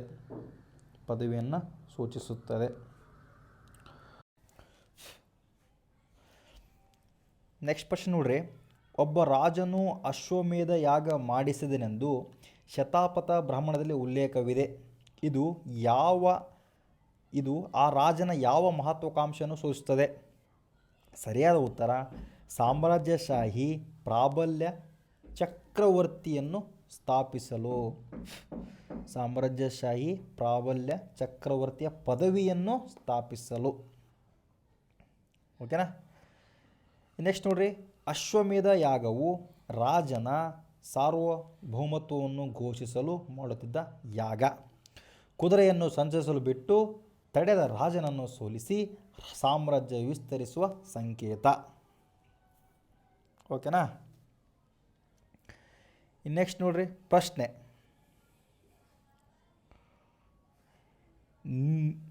ನೆತಿ ನೀತಿ ನೋಡ್ರಿ ಹೆಂಗೈತೆ ಅದು ಪ್ರಶ್ನೆ. SD ಅದ ಕೇಳಿದ್ದೇನೆ ಇದು. ನೆತಿ ಇದಲ್ಲ ಎಂಬ ತತ್ವವನ್ನು ಪ್ರತಿಪಾದಿಸಿದ ಉಪನಿಷತ್ತುಗಳು. ನೆತಿ ಅಂತ ನೋಡ್ರಿ, ಇದಲ್ಲ. ಸರಿಯಾದ ಉತ್ತರ ಆಪ್ಷನ್ ಬಿ ಬೃಹದಾರಣ್ಯಕ ಮತ್ತು ಚಾಂದೋಗ್ಯ ಉಪನಿಷತ್ತು ಅಂತ ನೋಡ್ರಿ. ಓಕೆ. ಕಟ ಮತ್ತು ಕೇನ ಯಮ ನಚಿಕೇತ ಬ್ರಹ್ಮನ ಸ್ವರೂಪ. ಇನ್ನು ಮುಂಡಕದ ಪ್ರಶ್ನೆ ಸತ್ಯಮೇವ ಸೃಷ್ಟಿಯಾಗೈತಿ. ಮಂಡಕ್ಯ ಓಂಕಾರ. ನೆತಿ ಎನ್ನುವುದು ಬೃಹದಾರಣ್ಯದ ಯಜ್ಞವಲ್ಕ್ಯ ಮತ್ತು ಚಾಂದೋಗ್ಯ ಉದ್ದಾಲಕದಲ್ಲಿ ಬ್ರಹ್ಮನ ನಿರ್ಗುಣ ಸ್ವರೂಪ ವಿವರಿಸುವ ಬಳಸಿದೆ. ಇದೊಂದು ತಲೆ ಇಟ್ಕೊಳ್ರಿ. ನೆತಿ ಇರೋದು ಬೃಹದಾರಣ್ಯ ಮತ್ತು ಚಾಂದೋಗ್ಯ.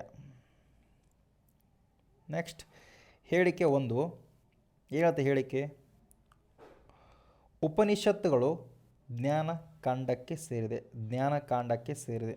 ಹೌದೇನ್ರಿ? ಉಪನಿಷತ್ತು ಓದಿರಪ್ಪ ಜ್ಞಾನಕಾಂಡ ಬರುತ್ತೆ ನಮ್ಗೆ. ಹೌದ್ರಿ, ಬರೋಬ್ಬರ್.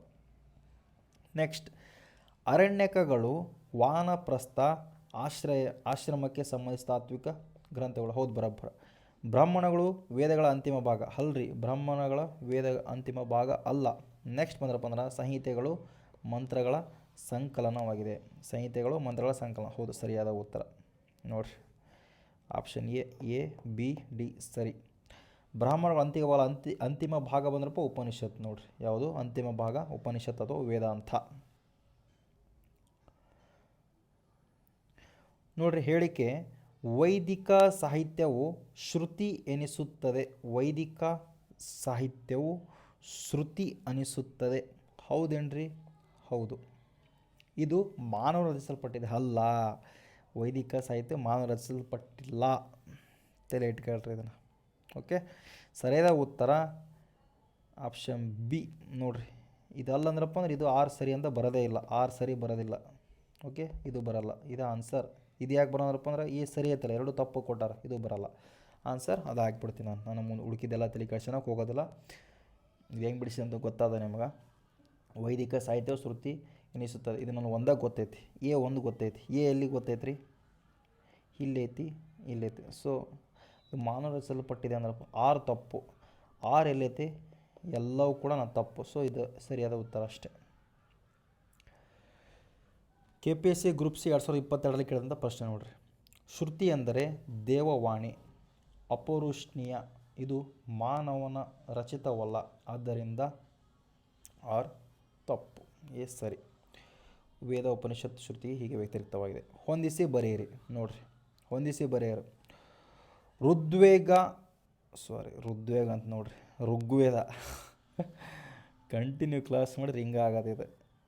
ಈ ಟೈಮ್ ಇಲ್ಲಲ್ರಿ, ಏನು ಮಾಡ್ಬೇಕು ನಾನು. ಅದ್ರ ಕೂಡ ನಮ್ದು ಯಾವ ಡ್ಯೂಟಿ ಡ್ಯೂಟಿ ಇರಲಿ, ಅವು ಇವು ಕೆಲಸ ಇರ್ತಾವಲ್ಲ. ಋಗ್ವೇದದಲ್ಲಿ ಐತೇರೆಯಗಳ ಬ್ರಾಹ್ಮಣಗಳು ಕಂಡುಬರ್ತವೆ. ಐತೇರೆಯ ಬ್ರಾಹ್ಮಣ ಋಗ್ವೇದ. ಇನ್ನು ನೆಕ್ಸ್ಟ್ ಸಾಮವೇದದಲ್ಲಿ ಕಂಡುಬರೋದು ಚಾಂದೋಗ್ಯ ಉಪನಿಷತ್. ಯಾವುದ್ರಿ? ಚಾಂದೋಗ್ಯ ಉಪನಿಷತ್. ಇನ್ನು ಯಜುರ್ವೇದದಲ್ಲಿ ಕಂಡುಬರೋದು, ಯಜುರ್ವೇದದಲ್ಲಿ ಬೃಹದಾರಣ್ಯಕ. ಅಥರ್ವವೇದದಲ್ಲಿ ಮಂಡಕ ಉಪನಿಷತ್. ಸರಿಯಾದ ಉತ್ತರ ಎ. ಓಕೆನಾ? ಐತೇರೆಯ ಋಗ್ವೇದಕ್ಕೆ ಸಂಬಂಧಪಟ್ಟತಿ, ಚಾಂದೋಗ್ಯ ಸಾಮವೇದಕ್ಕೆ ಸಂಬಂಧಪಟ್ಟತಿ, ಬೃಹದಾರಣ್ಯಕ ಶುಕ್ಲ ಯಜುರ್ವೇದಕ್ಕೆ ಸಂಬಂಧಪಟ್ಟದೆ, ಮುಂಡಕ ಉಪನಿಷತ್ ಅಥರ್ವವೇದಕ್ಕೆ ಸಂಬಂಧಪಟ್ಟಿದೆ. ಇನ್ನೊಂದು ಕಾಲಾನುಕ್ರಮದಲ್ಲಿ ಬರೀಬೇಕಂತಂದು ಹೇಳಿದೆವು. ಕ್ವಶನ್ ಕೇಳಾರ್ರಿ. ಇದು UPSC 2019ರಲ್ಲಿ KS 2023ರಲ್ಲಿ ಕೇಳಿದಂಥ ಪ್ರಶ್ನೆ. ಫಸ್ಟು ನೋಡಿರಿ, ಕಾಲಾನುಕ್ರಮದಲ್ಲಿ ಫಸ್ಟ್ ನಡೆದ ಋಗ್ವೇದ ಸಂಹಿತೆಯ ಸಂಕಲನ. ಒಂದೇದು ಯಾವುದ್ರಿ? ಋಗ್ವೇದ ಸಂಹಿತೆಯ ಸಂಕಲನ. ಅತ್ಯಂತ ಮೊದಲು ಇದು ಸ್ಟಾರ್ಟ್ ಆಗ್ತದೆ ರೀ. ನೆಕ್ಸ್ಟ್ ಅದಾದ ಮೇಲೆ ಯಾವ್ದು ಬರ್ತದೆ ರೀ? ದಶರಾಜ್ಞೆ ಯುದ್ಧ. ಆಲ್ರೆಡಿ ನಾನು ಫಸ್ಟ್ನೇ ಕ್ವಶನ್ ಇದಿತ್ತು. ದಶರಾಜ್ಞೆ ಯುದ್ಧ ನಡೀತೈತಿ. ಅದು ಆದಮೇಲೆ ನಡೆಯೋದು ಜನಪದಗಳ ರಚನೆ. ನೆಕ್ಸ್ಟ್ ಬರೋದು ಅಶ್ವಮೇಧ ಯಾಗದ ಪ್ರಾಮುಖ್ಯತೆ. ಅಶ್ವಮೇಧದ ಪ್ರಾಮುಖ್ಯತೆ ಯಾಕಂದ್ರಪ್ಪ ಅಂದ್ರೆ ಉತ್ತರವೇದ ಕಾಲದಲ್ಲಿ ಅದರ ಒಂದು ಮಹತ್ವ ಬೆಳಿತೈತೆ ರೀ. ಇರುವುದು ಅದು ಕೆಳಗಡೆ ಅದೆಲ್ಲ ಏನು ಕೊಟ್ಟಿದ್ದಾರೆ ನೋಡಿರಿ. ಋಗ್ವೇದ ಸಂಹಿತೆ ರಚನೆಯು ಅತ್ಯಂತ ಮೊದಲು, ನಂತರ ಅದರಲ್ಲಿ ಉಲ್ಲೇಖಿತ ದಶರಾಜ್ಞೆ ಯುದ್ಧ ನಡೆದೈತಿ. ಆಮೇಲೆ ಉತ್ತರವೇದ ಕಾಲದಲ್ಲಿ ಜನಪರ ರಚನೆ ನಡೆದೈತಿ. ಕೊನೆಗೆ ಸಾಮ್ರಾಜ್ಯಶಾಹಿ ಯಾಗ ಅಶ್ವಮೇಧ ಯಾಗ ನಡೀತೈತೆ ರೀ. ನೆಕ್ಸ್ಟ್ ಕ್ವಶನ್, ಗಾಯತ್ರಿ ಮಂತ್ರದ ದೇವತೆ ಯಾರು? ಗಾಯತ್ರಿ ಮಂತ್ರ ಯಾರು ರಚನೆ ಮಾಡ್ತಾರೆ? ವಿಶ್ವಾಮಿತ್ರ ಮಹರ್ಷಿಯವರು ರಚನೆ ಮಾಡ್ತಾರೆ. ಇದರ ದೇವತೆ ಸವಿತೃ. ನೋಡ್ರಿ, ಯಾವುದು? ಸವಿತೃ. ಗಾಯತ್ರಿ ಮಂತ್ರದ ಮೊದಲ ಪದ ತತ್ಸವಿತ್ವಂ. ಸಾವಿತ್ರಿ ದೇವಿಗೆ ಇದನ್ನು ರಚನೆ ಅರ್ಪಣೆ ಮಾಡ್ತೀವಿ. ಸೂರ್ಯನ ಪ್ರೇರಕ ಶಕ್ತಿ. ಗಾಯತ್ರಿ ಎಂಬುದು ಛಂದಸ್ಸಿನ ಹೆಸರು. 24 ಅಕ್ಷರಗಳ ಇದು ದೇವತೆ ಅಲ್ಲ. ಅನೇಕರು ಗಾಯತ್ರಿ ದೇವತೆ ಎಂದು ಗೊಂದಲ ಮಾಡುತ್ತಾರೆ. ಆದರೆ ಗಾಯತ್ರಿ ಅನ್ನೋದು ದೇವತೆ ಅಲ್ಲ. ನೆಕ್ಸ್ಟ್ ಕ್ವಶನ್, ವೈದಿಕ ಶಾಖೆಯ ವಿದ್ಯಾರ್ಥಿಯು ಕರ್ಮಕಾಂಡದ ವಿಧಿವಿಧಾನಗಳನ್ನು ಗದ್ಯದಲ್ಲಿ ಕಲಿಯಬೇಕೆಂದು ಬಯಸಿದರೆ, ಅವನು ಯಾವ ಗ್ರಂಥವನ್ನು ಅಧ್ಯಯನ ಮಾಡಬೇಕು? ಹೆಂಗೆ ಕೇಳ್ಯಾರ ನೋಡ್ರಿ ಕ್ವಶನ್. ಕೇಳಬಹುದು. ಕಾನ್ಸ್ಟೇಬಲ್ 2023 ಏಪ್ರಿಲ್ 2021ರಲ್ಲಿ. ಸರಿಯಾದ ಉತ್ತರ ಬ್ರಾಹ್ಮಣ. ಯಾವುದ್ರಿ? ಬ್ರಾಹ್ಮಣ. ಯಾಕಂದ್ರೆ ಬ್ರಾಹ್ಮಣ ಇರೋದಲ್ಲ ಗದ್ಯ ಭಾಗದಲ್ಲಿ. ಬ್ರಾಹ್ಮಣ ಗ್ರಂಥಗಳು ನಿರ್ದಿಷ್ಟವಾಗಿ ಯಜ್ಞದ ವಿಧಿಗಳನ್ನು ಗದ್ಯ ರೂಪದಲ್ಲಿ ವಿವರಿಸುತ್ತದೆ. ಸಂಹಿತೆಯ ಮಂತ್ರಭಾಗ ಹೆಚ್ಚಾಗಿ ಪದ್ಯ ಮತ್ತು ಉಪನಿಷತ್, ಜ್ಞಾನ ಕಂಡಕ, ಅರಣ್ಯಕಗಳು, ವಾನಪ್ರಸ್ಥದ ತಾತ್ವಿಕ ಚಿಂತನೆ ಆಗಿದೆ. ಆದ್ದರಿಂದ ಬ್ರಾಹ್ಮಣ ಬೇಕು. ನೆಕ್ಸ್ಟ್, ಕೆಳಗಿನಗಳಲ್ಲಿ ಯಾವುದು ಋಗ್ವೇದ ಕಾಲದ ಆಡಳಿತದ ಸಮಿತಿಯಲ್ಲ? ಸಭಾ ಹೌದೇನ್ರಿ? ಹೌದು. ಸಮಿತಿ ಹೌದೇನ್ರಿ? ಹೌದು. ಮಂತ್ರಿ ಪರಿಷತ್ ಅಲ್ಲ. ಇದು ಇಲ್ಲವೇ ಇಲ್ಲ. ವಿಧಾತ ಹೌದು. ಸೊ ಮಂತ್ರಿ ಪರಿಷತ್ ಸರಿಯಾದ ಉತ್ತರ. ವಿಧಾತ ಇವು ಸಮಿತಿ ಅಲ್ಲ, ಅದರಲ್ಲಿ ಮಾಡ್ಕೋಬೇಕು. ಋಗ್ವೇದ ಕಾಲದಲ್ಲಿ ಮಂತ್ರಿ ಪರಿಷತ್ ಎಂಬ ಪರಿಕಲ್ಪನೆ ಇರಲಿಲ್ಲ. ಅದು ಮೌರ್ಯರ ನಂತರದ ಬೆಳವಣಿಗೆಗೆ ಬರ್ತೈತೆ ರೀ. ಸಭಾ, ಸಮಿತಿ, ವಿಧಾತಗಳು ವೈದಿಕ ಸಮಿತಿಗಳಾಗಿ. ಹೀಗಾಗಿ ಸಿ ಆನ್ಸರ್. ಹೇಳಿಕೆ ನೋಡ್ರಿ, ವೈದಿಕ ಯುಗದಲ್ಲಿ ಅಶ್ವಮೇಧ ಯಾಗವು ಚಕ್ರವರ್ತಿ ಪದವಿಯ ಸಂಕೇತವಾಗಿತ್ತು. ಈ ಹೇಳಿಕೆ ಸರಿ ಏನ್ರಿ? ಸಂಪೂರ್ಣ ಸರಿ. ಹೌದು. ಯಾಕಂದ್ರಪ್ಪ ಚಕ್ರವರ್ತಿಯ ಪದವಿಯ ಸಂಕೇತನ ಅಶ್ವಮೇಧ ಯಾಗ ರೀ. ಉತ್ತರವೇದ ಕಾಲದಲ್ಲಿ ಇದು ಬಳಕೆ ಆಗ್ತೈತಿ ಅತಿ ಹೆಚ್ಚು. KS 2023ರಲ್ಲಿ ಕೇಳಿದಂಥ ಪ್ರಶ್ನೆ. ಅಶ್ವಮೇಧ ವಿಜಯದ ಯಾತ್ರೆ ಮತ್ತು ಸಾಮ್ರಾಜ್ಯಶಾಹಿ ಅರ್ಹತೆಯ ಪ್ರದರ್ಶನವಾಗಿದೆ. ರಾಜಸೂಯವು ರಾಜನಾಗುವ ಆರಂಭಿಕ ಪ್ರಾರಂಭ. ಆದ್ದರಿಂದ ಹೇಳಿಕೆ ಸರಿ.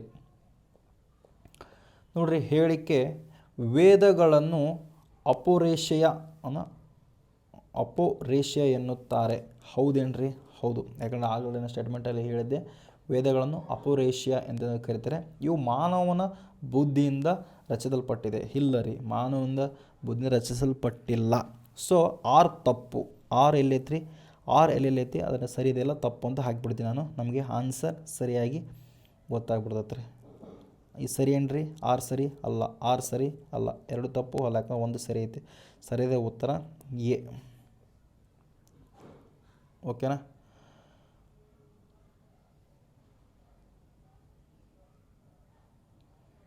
ನಾ ಅಡುಗೆ ಮಾಡಬೇಕು, ಇದನ್ನು ನೋಡಿದ್ರೆ ನಮ್ಗೆ ಮುಗಿಯವಲ್ದು. 7:30. ಓಕೆ, ಏನು ಮಾಡೋಕ್ಕಾಗಲ್ಲ, ಕಮಿಟ್ಮೆಂಟ್ ಅಂದ್ರೆ ಹಂಗಿರ್ಬೇಕು. ಓಕೆ, ನೆಕ್ಸ್ಟ್ ನೋಡಿರಿ, ಹೊಂದಿಸಿ ಬರೆಯಿರಿ ಆ ಒಂದು ಹಳೆಯ ವೈದಿಕ ಹೆಸರು ಮತ್ತು ಆಧುನಿಕ ಹೆಸರು ಕಟ್ಟಾರ. ಇದ್ರ ಮೇಲೆ ಒಂದು ಇದು ಮಾಡಮ್ರಿ, ಟ್ರಿಕ್ಸ್ ಮಾಡಮ್ರಿ. ಇದ್ರ ಮೇಲೆ ಇಂಪಾರ್ಟೆಂಟ್ ಕ್ವಶನ್, ಕನ್ಫ್ಯೂಷನ್ ಅದು ಇದು ಕನ್ಫ್ಯೂಸ್ ಆಗ್ತೈತೆ. ಇದ್ರ ಮೇಲೆ ಟ್ರಿಕ್ಸ್ ಮಾಡಮ್ರಿ.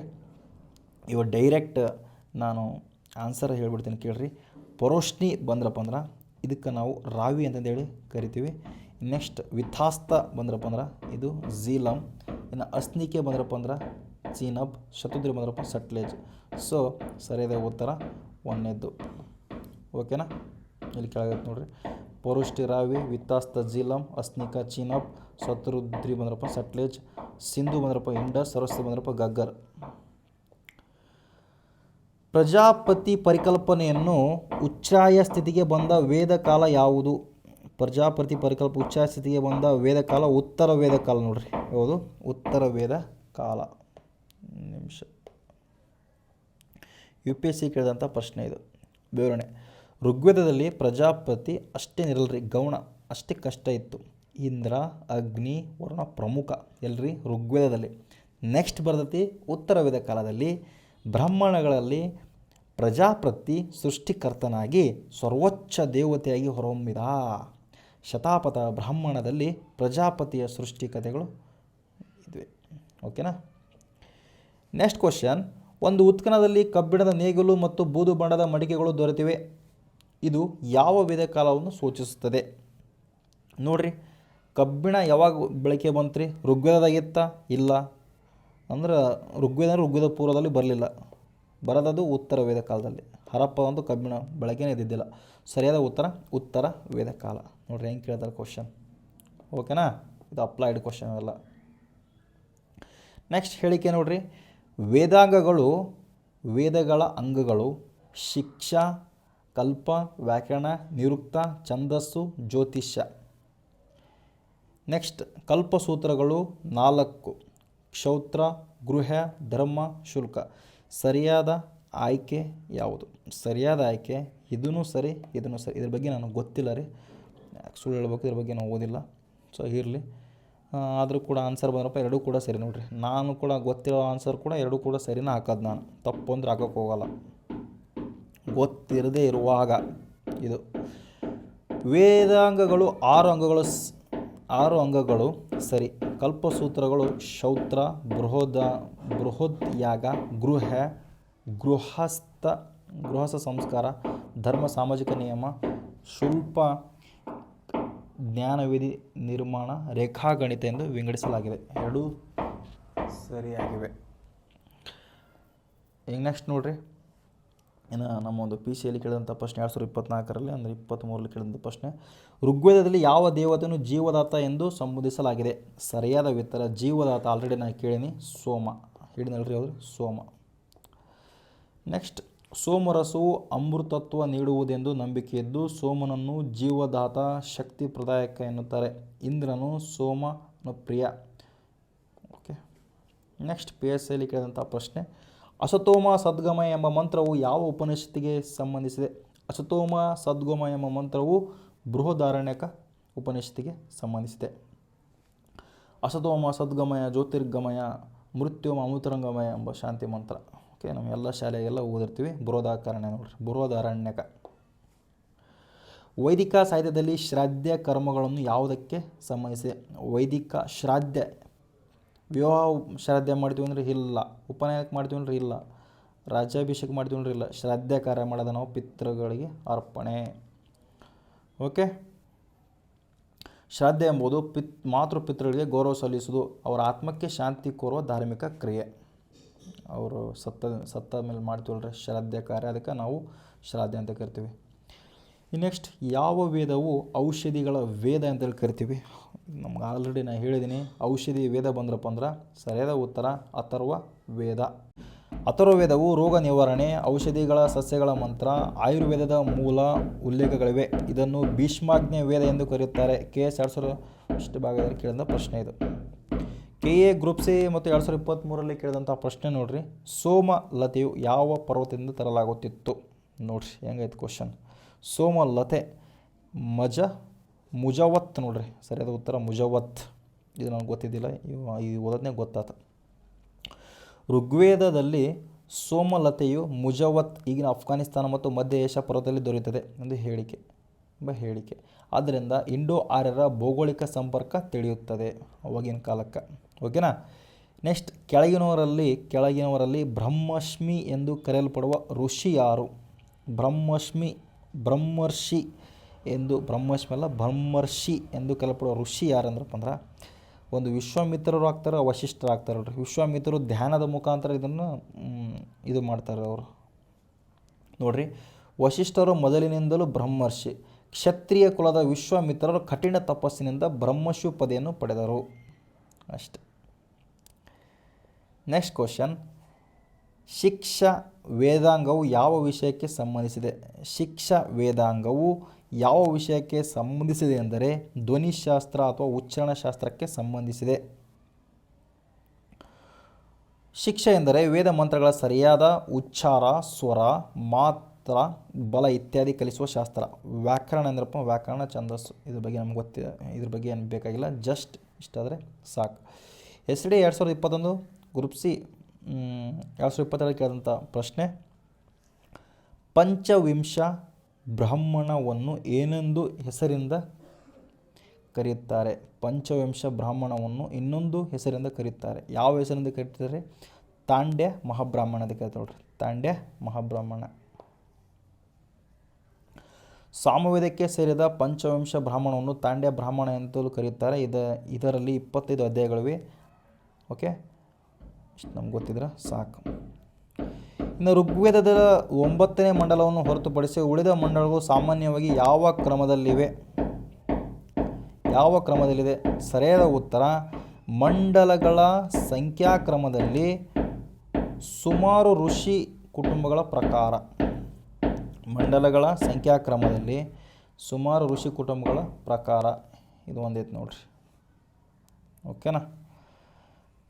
ಇನ್ನು ನೆಕ್ಸ್ಟ್ ಕ್ವಶನ್ ಓದರಪ್ಪ ಅಂದರೆ 2 ಮತ್ತು 7ನೇ ಮಂಡಲವು ಕೌಟುಂಬಿಕ ಮಂಡಲಗಳು. 1ರಿಂದ 10ನೇ ನಂತರ ಸೇರ್ಪಡೆ, 1 ಮತ್ತು 10 ಲಾಸ್ಟಿಗೆ ಸೇರ್ಪಡೆ ಮಾಡ್ತಾರೆ. ಸಾಮಾನ್ಯ ವ್ಯವಸ್ಥೆ ಅನುಕ್ರಮವಾಗಿ 9ನೇ ಮಂಡಲವು ಪ್ರತ್ಯೇಕ. ಆದ್ದರಿಂದ ಬಿ ಆನ್ಸರ್. ಯಾವ ವೈದಿಕ ಗ್ರಂಥದಲ್ಲಿ ಕುದುರೆಗೆ ಬದಲಾಗಿ ಮೇಕೆ ಅಥವಾ ಹಿಟ್ಟಿನ ಪಶು ಬಳಸುವ ವಿಧಿ ಇದೆ? ನೋಡ್ರಿ, ಕುದುರೆ ಬದಲಾಗಿ ಮೇಕೆ ಅಥವಾ ಹಿಟ್ಟಿನ ಪಶುನ ಬಳಕೆ ಮಾಡಿದ್ರಂತೆ. ಯಾವ ಒಂದು ವೈದಿಕ ಗ್ರಂಥದಲ್ಲಿ ಐತೆ ಅಂದ್ರಪ್ಪ ಅಂದ್ರೆ ಸರಿಯಾದ ಉತ್ತರ ಆಪ್ಷನ್ 3 ಶ್ರೌತ ಸೂತ್ರ.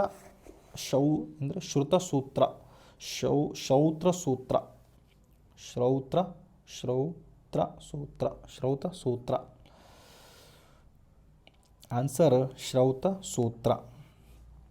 ಓಕೆನಾ. ಶ್ರೌತ ಸೂತ್ರಗಳಲ್ಲಿ ಅಶ್ವಮೇಧದಂತಹ ಬೃಹತ್ ಯಾಗಗಳಲ್ಲಿ ಕೆಲವೊಮ್ಮೆ ನಿಜವಾದ ಪಶುವಿನ ಬದಲಾಗಿ ಪಿಷ್ಟ ಪಶು ಅಥವಾ ಹಿಟ್ಟಿನ ಪಶು ಬಳಸುವ ವಿಧಾನ ತಿಳಿಸಲಾಗಿದೆ. ಇದನ್ನು ಅಹಿಂಸಾ ಪ್ರವೃತ್ತಿಯ ಮೂಲ ಅಂತೇಳಿ ನೋಡ್ರಿ. ಅವಾಗ ಅಹಿಂಸದ ಬಗ್ಗೆ ಪರಿಕಲ್ಪನೆ ಇತ್ತು. ಇನ್ನು ನೆಕ್ಸ್ಟ್ ನೋಡ್ರಿ, ಮಹಾಕಾವ್ಯ ಎಂದು ಪರಿಗಣಿಸಲಾದ ಪ್ರಜ್ಞಾನಂ ಬ್ರಹ್ಮ ಯಾವ ಉಪನಿಷತ್ತಿನಿಂದ ಬಂದಿದೆ? ಪ್ರಜ್ಞಾನಂ ಬ್ರಹ್ಮ ಸರಿಯಾದ ಉತ್ತರ ಐತರೇಯ ಉಪನಿಷತ್ತಿಂದ ಬಂದಿದ್ದು ನೋಡ್ರಿ. ಐತರೇಯ ಉಪನಿಷತ್. ಪ್ರಜ್ಞಾನಂ ಬ್ರಹ್ಮ, ಪ್ರಜ್ಞೆಯೇ ಬ್ರಹ್ಮ, ಐತರೇಯ ಉಪನಿಷತ್ನಿಂದ ಬಂದಿದೆ ಅಂದ್ರೆ ಋಗ್ವೇದದಾಗ ಅಂತ ನೋಡ್ರಿ. ಕೇಳ್ತಾರೋ ಅಯಮ್ಮನ ಬ್ರಹ್ಮ ಇದು ಮಂಡಕ ಉಪನಿಷತ್, ತತ್ವಮಸಿ ಇದು ಚಾಂದೋಗ್ಯ ಉಪನಿಷತ್ತಲ್ಲಿ, ಅಹಂ ಬ್ರಹ್ಮಾಸಿ ಇದು ಬೃಹದಾರಣ್ಯಕ ಉಪನಿಷತ್ನಾಗ ಐತೆ ನೋಡ್ರಿ. ಆಪ್ಷನ್ ಇದು. ಈ ಯಾಗಗಳಲ್ಲಿ ಆಜ್ಯ ಅಥವಾ ತುಪ್ಪವನ್ನು ಅರ್ಪಿಸುವ ಸ್ವಾಹ ಶಬ್ದವು ಯಾವ ಪುರೋಹಿತ ಉಚ್ಚರಿಸುತ್ತಾನೆ? ಯಾವ ಪುರೋಹಿತ ಉಚ್ಚರಿಸುತ್ತಾನ್ರಿ? ಸರಿಯಾದ ಉತ್ತರ ಅಧ್ವರ್ಯ ಪುರೋಹಿತ ಉಚ್ಚಾರಣೆ ಮಾಡ್ತಾನೆ ನೋಡ್ರಿ. ಈ ಒಂದು ಚಾಪ್ಟ್ರು ಭಾಳ ಟ್ರಿಕ್ಕಿ ಇದೆ. ಯಾಕಂದ್ರಪ್ಪ ಅಂದರೆ ಈ ಚಾಪ್ಟರ್ ಮೇಲೆ ಅಷ್ಟು ಡೆಪ್ತಾಗಿ ನಮಗೆ ಓದಿರೋ ಅರ್ಥನೂ ಆಗಲ್ಲ. ಅರ್ಥ ಆಗಿದ್ದು ಕೂಡ ಅಲ್ಲಿ ಕ್ವಶನ್ ಡಿಫ್ರೆಂಟಾಗಿ ಬರ್ತಾವೆ. ಹುಡುಕಿದ್ದೆಲ್ಲ ಚಾಪ್ಟ್ರು ಈಸಿಯಾಗಿ ಅರ್ಥ ಆಗಿಬಿಡುತ್ತೆ. ಯಾಕಂದ್ರೆ ಅಲ್ಲಿ ರಾಜರು ಅವರು ಇವರು ಬರ್ತಾರಲ್ಲ, ಸಾಮಾನ್ಯವಾಗಿ ನಮ್ಗೆ ಗೊತ್ತಾಗ್ತದೆ. ಆದರೆ ಈ ಒಂದು ಚಾಪ್ಟ್ರಲ್ಲಿ ಅವೇ ಉಪನಿಷತ್ತು ಅವು ಇವು ಸಿಕ್ಕಾಪಟ್ಟೆ ಬರ್ತಾವಲ್ರಿ. ಸ್ವಲ್ಪ ಇದನ್ನು 2-3 ಸಲ ರಿವಿಷನ್ ಮಾಡಿದ್ರೆ ನಿಮ್ಗೆ ಈಸಿಯಾಗಿ ಗೊತ್ತಾಗ್ತೈತಿ. ಓಕೆ. ಹವಿಸ್ಸನ್ನು ಅಗ್ನಿಗೆ ಅರ್ಪಿಸುವಾಗ ಸ್ವಾಹ ಎಂದು ಹೇಳುವುದು ಅಧ್ವರ್ಯವಿನ ಕಾರ್ಯ. ಅವನು ಯಜುರ್ವೇದದ ಮಂತ್ರಗಳೊಂದಿಗೆ ಕ್ರಿಯೆ ನಡೆಸುತ್ತಾನೆ. ಹುತ್ರ ಅದು ರುಕ್ ಮಂತ್ರಗಳನ್ನು ಪಠಿಸುತ್ತಾನೆ. ನೆಕ್ಸ್ಟ್ KS 2023 GPS 2022 ಕೇಳಿದಂಥ ಪ್ರಶ್ನೆ, ಋತಹನ್ ಅಲ್ಲಿ ಬಂದಿತ್ತಲ್ರಿ ಕೃಷಿ, ಋತನನ್ನು ಕೊಂದವ ಪಟ್ಟವು ಯಾವ ದೇವತೆಗೆ ಸಲ್ಲಿಸುತ್ತದೆ? ದೇವತೆಗೆ ಸಲ್ಲಿಸುತ್ತದೆ? ಸರಿಯಾದ ಉತ್ತರ ಇಂದ್ರ ನೋಡ್ರಿ. ಯಾವುದ್ರಿ? ಇಂದ್ರ. ಋಗ್ವೇದದ ಪ್ರಸಿದ್ಧ ಕಥೆಯಲ್ಲಿ ಇಂದ್ರನು ಋತಾಸುರನನ್ನು ಸಂಹರಿಸಿ ನದಿಯನ್ನು ಬಿಡುಗಡೆಗೊಳಿಸುತ್ತಾನೆ. ಆದ್ದರಿಂದ ಅವನನ್ನು ಋತಹನ್ ಎನ್ನುತ್ತಾರೆ. ಆದ್ದರಿಂದ ಅವನು ಯೋಧ ದೇವತೆಗೆ ಸ್ವರೂಪ ಎಂದು ಕಾಣುತ್ತಾರೆ. PDO 2022ರಲ್ಲಿ ಕೇಳಿದಂಥ ಪ್ರಶ್ನೆ, ಗೋಪಥ ಬ್ರಾಹ್ಮಣ ಯಾವ ವೇದಕ್ಕೆ ಸಂಬಂಧಿಸಿದೆ? ಆಲ್ರೆಡಿ ಹೇಳಿದ್ದೇನೆ. ಗೋಪಥ ಬ್ರಾಹ್ಮಣ ಸಂಬಂಧಿಸಿದ್ದು ಅಥರ್ವ ವೇದಕ್ಕೆ. ಯಾವುದ್ರಿ? ಸರಿಯಾದ ಉತ್ತರ ಅಥರ್ವ ವೇದ. ಅಥರ್ವ ವೇದಕ್ಕೆ ಏಕೈಕ ಲಭ್ಯ ಬ್ರಾಹ್ಮಣ ಗ್ರಂಥವೇ ಗೋಪಥ ಬ್ರಾಹ್ಮಣ. ಇದನ್ನು ಕೆಲವೊಮ್ಮೆ ಅಥರ್ವ ವೇದಕ್ಕೆ ಬ್ರಹ್ಮವೇದ ಎಂದು ಕೂಡ ಕರೆಯಲು ಕಾರಣವಾಗಿದೆ. ನೆಕ್ಸ್ಟ್ ಕ್ವಶನ್ ನೋಡ್ರಿ. ಯಾವುದ್ರದ್ದು? ಶುಲ್ಬ ಸೂತ್ರವು ಯಾವ ಶಾಸ್ತ್ರಗಳ ಮೂಲ ಗ್ರಂಥವಾಗಿದೆ? ಯಾವುದ್ರಿ? ಶುಲ್ಬ ಸೂತ್ರ. ಸರಿಯಾದ ಉತ್ತರ ರೇಖಾ ಗಣಿತ ಅಥವಾ ಜಾಮಿತಿಗೆ ಸಂಬಂಧಪಟ್ಟೈತೆ ನೋಡ್ರಿ. ಶುಲ್ಗ ಗ್ರಂಥವು ವಿವಿಧ ಯಾಗ ವೇದಿಕೆಗಳ ನಿರ್ಮಾಣಕ್ಕೆ ಬೇಕಾದ ಅಳತೆ, ಕೋನ, ಚೌಕ, ವೃತ್ತಗಳ ನಿಯಮಗಳನ್ನು ನೀಡುತ್ತದೆ. ಇದು ಪ್ರಾಚೀನ ಭಾರತೀಯ ಜಾಮಿತಿಯ ಶುಲ್ಬ ಎಂದರೆ ಅಳತೆಯ ಹಗ್ಗ. ನೋಡ್ರಿ ಹೆಂಗಂದರೆ ಆವಾಗಿನ ಕಾಲಕ್ಕೆ ಯಜ್ಞ ಬೇಕಲ್ರಿ, ಅಲ್ಲೆಲ್ಲ ಫೋಮ್ ಹಾಕೋಕ್ಕೆ ಇಷ್ಟು ಚೌಕಟ್ಟು, ಇಲ್ಲಿ ಕೊಡಬೇಕು. ಆವಾಗಿನ ಕಾಲಕ್ಕೆ ರೇಖಾಗಣಿತ ಯಾವ ಒಂದು ಇದ್ರ ಬಗ್ಗೆ ಹೇಳ್ತಂದ್ರಪ್ಪ? ಶುಲ್ಬ ಸೂತ್ರ. ಎಂತೆಂಥ ಓಕೆ, ಚೆನ್ನಾಗಿ ಒಂದು ಸರಣಿ ನಿಮ್ಗೆ ಎಷ್ಟು ಕಲ್ಸಾಕತ್ತೀನೋ ಗೊತ್ತಿಲ್ಲ, ನಾನಂತೂ ಕಲಿಯಾಕತ್ತೀನಿ. ಥ್ಯಾಂಕ್ ಯು, ನಿಮಗೆಲ್ಲ ಥ್ಯಾಂಕ್ ಯು ಹೇಳಕತ್ತೀನಿ. ಯಾಕಂದ್ರೆ ನಿಮಗೋಸ್ಕರ ನಾನು ಪಾಠ ಮಾಡೋದು ನಾನು ಕಲಿಯಾಕತ್ತೀನಿ. Thank you so much to everyone. ಕೃತಜ್ಞತೆ, ಗ್ರ್ಯಾಟಿಟ್ಯೂಡ್ ಆರ್ ಮೋಸ್ಟ್ ಇಂಪಾರ್ಟೆಂಟ್. ನಾನು ಯಾವುದೋ ಎಪಿಸೋಡಲ್ಲಿ ನೋಡ್ತಾ ಇದ್ದೆ, ಎಷ್ಟು ನಾವು ಕೃತಜ್ಞರಾಗಿರ್ತೀವಿ ನೋಡ್ರಿ, ಅಷ್ಟು ನಮಗೆ ನಮ್ಮ ಒಂದು ಏನಾಗ್ತೈತೆ, ನಮ್ಗೆ ಒಳ್ಳೇದಾಗ್ತೈತಂತೆ. ಸೊ ಕೃತಜ್ಞತೆ ಭಾವ, ನಿಮಗೆ ನಾವು ಕೃತಜ್ಞತೆ ಭಾವನ ತೋರ್ಸಕತ್ತೀನಿ. ಓಕೆನಾ? ನೀವೆಲ್ಲ ಕಾಮೆಂಟಲ್ಲಿ thank you super sir class ಅಂತ ಹೇಳಿದಾಗ ನನಗೆ ಅದೇನೋ ಒಂಥರ ಖುಷಿ ಕೊಡುತ್ತೆ. ನೀವು ಮಾಡಬೇಕು ಅಂತ ಹೇಳ್ತಿಲ್ಲ, ಮಗರ್ ಒಂಥರ ಖುಷಿ ಆಗ್ತೈತೆ ಆ ಟೈಮಲ್ಲಿ. ಸೊ ಇನ್ನೂ ಏನೋ ಮಾಡಬೇಕಲ್ಲಪ್ಪ ಅಂತಂದೇಳಿ ನನ್ನಲ್ಲಿ ಉತ್ಸಾಹ ಬೆಳೆಯುತ್ತೆ. ಸೊ ಯಾರ್ಯಾರು ಕಾಮೆಂಟ್ ಮಾಡ್ತೀರಿ ಅವರಿಗೆಲ್ಲ ಥ್ಯಾಂಕ್ ಯು ಸೋ ಮಚ್. ನಾನು ನಿಮ್ಮಿಂದ ಏನೂ ಬಯಸಲ್ರಿ, ಅದು ಥ್ಯಾಂಕ್ ಯು ಅಂದ್ರೆ ನಂಗೆ ಖುಷಿ ಕೊಡ್ತಂತ ಹೇಳಕತ್ತೀನಿ. ಸೊ ವ್ಯೂಸ್ ಬರಲಿ ಬರದೇ ಇರಲಿ, I don't care about, just I do my work, that's it. Okay, first ನೀವೇನು ಮಾಡ್ಬೇಕು ಅದನ್ನು ಮಾಡಿದರೆ ಸಾಕು. ಈ ಅಣ್ಣನಿಗೆ ಕೊಡುವಂಥ ಗಿಫ್ಟ್ ಅದೇ ನೀವು. ಓಕೆ ಸ್ನೇಹಿತರೆ, ನೆಕ್ಸ್ಟ್ ಕ್ವಶನ್ ನೋಡಿರಿ. ಮೈತ್ರಾಯಣಿ ಸಂಹಿತ ಯಾವ ವೇದದ ಶಾಖೆಯಾಗಿದೆ? ಯಾವ ವೇದದ ಶಾಖೆ ಇದು? ಸರಿಯಾದ ಉತ್ತರ ಕೃಷ್ಣ ಯಜುರ್ವೇದದ ಶಾಖೆ. ನನಗೆ ಗೊತ್ತಿಲ್ಲಪ್ಪ ಇದೆಲ್ಲ ಕ್ವಶನ್, ನಾವು ಓದೋ ಬುಕ್ದಾಗಂತೂ ಇಲ್ಲ. ಇದ್ರೂ ನಾನು ಇಷ್ಟು ಡೆಪ್ತಾಗಂತರೂ ಅಂದರೆ ಈ ಥರ ಕ್ವಶನ್ ಬಂದಾಗ ಓದ್ಬೇಕ್ರಿ, ಯಾಕಂದ್ರಪ್ಪ ಇವು ಪ್ರಶ್ನೆ ಕೇಳಿಬಿಡ್ತಾರೆ. ಕೃಷ್ಣ ಯಜುರ್ವೇದದ ಪ್ರಮುಖ ಶಾಖೆಗಳಲ್ಲಿ ಮೈತ್ರಾಯಣಿಯ ಒಂದು. ಇತರವು ಕಟ, ಕಪಿ ಎಲ್ಲ ಸಾಕಿವೆ, ಎಕ್ಸ್ಪ್ಲೇನ್ ಕೊಟ್ಟರು. ಇತರವು ಕಟ, ಕಪಿಷ್ಟಲ, ತೈತ್ತೀರಿಯ, ಶುಕ್ಲ ಯಜುರ್ವೇದದಲ್ಲಿ ವಾಜಸನೇಯಿ. ಹೀಗಾಗಿ ಬಿ ಆನ್ಸರ್ ಸರಿ. ಎಷ್ಟು ಸರಿ ಆನ್ಸರ್ ತಿಳ್ಕರ್ರಿ, ವೇ ಬರ್ತ್ ಡೈರೆಕ್ಟ್. ಮೈತ್ರಾಯಣಿ ಸಂಹಿತ ಯಾವ ವೇದದ ಶಾಖೆಯಾಗಿದೆ? ಮೈತ್ರಾಯಣಿ ಸಂಹಿತವು ಕೃಷ್ಣ ಯಜುರ್ವೇದದ ಶಾಖೆಯಾಗಿದೆ. ಓಕೆನಾ? 2 ತಾಸು ಆಯ್ತು ಕಂಟಿನ್ಯೂ ಕ್ಲಾಸ್ ಮಾಡಕತ್ತು. ಎಡಿಟ್ ಮಾಡಿ ಅಪ್ಲೋಡ್ ಮಾಡ್ಬೇಕಂದ್ರೆ ಬೆಳಕು ಹರಿದೈತಿ. ಓಕೆ, ನೆಕ್ಸ್ಟ್ ನೋಡ್ರಿ. ಸರಸ್ವತಿ ನದಿಯ ಋಗ್ವೇದದಲ್ಲಿ ಮಾಡಲಾದ ವರ್ಣನೆ ಸೂಚಿಸುವ ಲಕ್ಷಣ ಯಾವುದು? ಇನ್ನೊಂದ್ಸಕೋತೀನಿ ಕೇಳ್ರಿ ಪ್ರಶ್ನೆ. ಸರಸ್ವತಿ ನದಿಯ ಋಗ್ವೇದದಲ್ಲಿ ಮಾಡಲಾದ ವರ್ಣನೆ ಸೂಚಿಸುವ ಲಕ್ಷಣ ಯಾವುದು?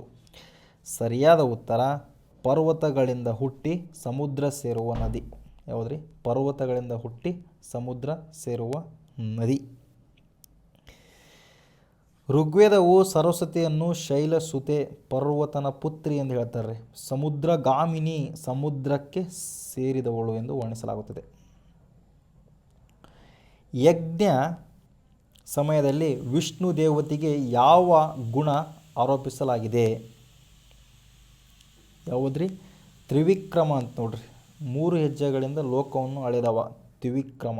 ವಿಷ್ಣು ದೇವತೆಗೆ ತ್ರಿವಿಕ್ರಮ ಗುಣವನ್ನು ಅರ್ಪಿಸಲಾಗಿದೆ ಅಂತ ಹೇಳ್ತಾರೆ ಅವರು. ಋಗ್ವೇದದಲ್ಲಿ ವಿಷ್ಣುವಿನ ಪ್ರಸಿದ್ಧ ವರ್ಣನೆ ತ್ರಿವಿಕ್ರಮ. ಯಾಗದಲ್ಲಿ ವಿಷ್ಣುವಿಗೆ 3 ಹೆಜ್ಜೆಗಳಿಂದ ಭೂಮಿ, ಅಂತರಿಕ್ಷ, ಸ್ವರ್ಗ ಅಳೆದವನೆಂದು ಸ್ತುತಿ. ಉತ್ತರ ಕಾಲದಲ್ಲಿ ಇದು ವಾಮನ ಅವತಾರದ ಕಥೆಗೆ ಮೂಲ. GPSR ಕ್ವಶನ್ ಬಂದಿರ್ತಂತ ನೋಡ್ರಿ ಕ್ವಶನ್ ಇದು. ಈ ಚಾಪ್ಟ್ರ್ ಒಂದು ಸ್ವಲ್ಪ ಇರೋದು ಹಂಗಾಯ್ತು ರೀ, ಬೋರ್ ಹೊಡಿತೈತೆ ಚಾಪ್ಟ್ರ್, ಏನೂ ಮಾಡೋಕ್ಕಾಗಲ್ಲ, ಅದು ಅರ್ಥನೂ ಆಗೋದಿಲ್ಲ ನಮಗೆ. ಸೊ ಡೈರೆಕ್ಟ್ ಕ್ವಶನ್ ತಿಳ್ಕೊಳ್ರಿ, ಆನ್ಸರ್ ಮಾಡಿರಿ. ಓಕೆ, ಮುಂದೆ ಬಂದಿದ್ದು ನೋಡೋಕೆ ಬರ್ತಾ. ಇನ್ನೊಂದ್ಸಲ ಕ್ವಶನ್ ಇರ್ತೀನಿ. ಯಜ್ಞದ ಸಮಯದಲ್ಲಿ ವಿಷ್ಣು ದೇವತೆಗೆ ಯಾವ ಗುಣ ಆರೋಪಿಸಲಾಗಿದೆ ಅಥವಾ ಅರ್ಪಿಸಲಾಗಿದೆ ಇರಬೇಕು. ಅದು ಮೇ ಬಿ ಕ್ವಶನ್ ಪ್ರಿಂಟೇಕ್ ಮಿಸ್ಟೇಕ್ ಆಗಿದೆ. ತ್ರಿವಿಕ್ರಮ ನೋಡ್ರಿ, 3 ಹೆಜ್ಜೆಗಳಿಂದ ಲೋಕವನ್ನು ಅಳೆದವ. ಇನ್ನು ನೆಕ್ಸ್ಟ್ ಕ್ವಶನ್. ಋಗ್ವೇದ ಕಾಲದ ಗ್ರಾಮ ಎಂಬ ಶಬ್ದ ಯಾವ ಅರ್ಥವನ್ನು ನೀಡುತ್ತದೆ? ಗ್ರಾಮ ಎಂಬ ಶಬ್ದವು ಯೋಧರ ತಂಡ ಅಥವಾ ಗುಂಪನ್ನು ಹೇಳುತ್ತೆ ನೋಡ್ರಿ. ಋಗ್ವೇದ ಕಾಲದಲ್ಲಿ ಗ್ರಾಮ ಪದವು ಹಳ್ಳಿ ಎಂಬ ಅರ್ಥವನ್ನು ಬದಲು ಯೋಧರ ಗುಂಪು ಅಥವಾ ರಥಗಳ ಸಮೂಹಕ್ಕೆ ಬಳಕೆ ಆಗ್ತಿತ್ತು ನೋಡ್ರಿ. ಇದು ನಮ್ಗೆ ಗೊತ್ತಾಗೋದಿಲ್ಲ ಕೆಲವೊಂದು ಟೈಮ್ನಲ್ಲಿ. ಓಕೆನಾ? ಯೋಧರ ತಂಡ.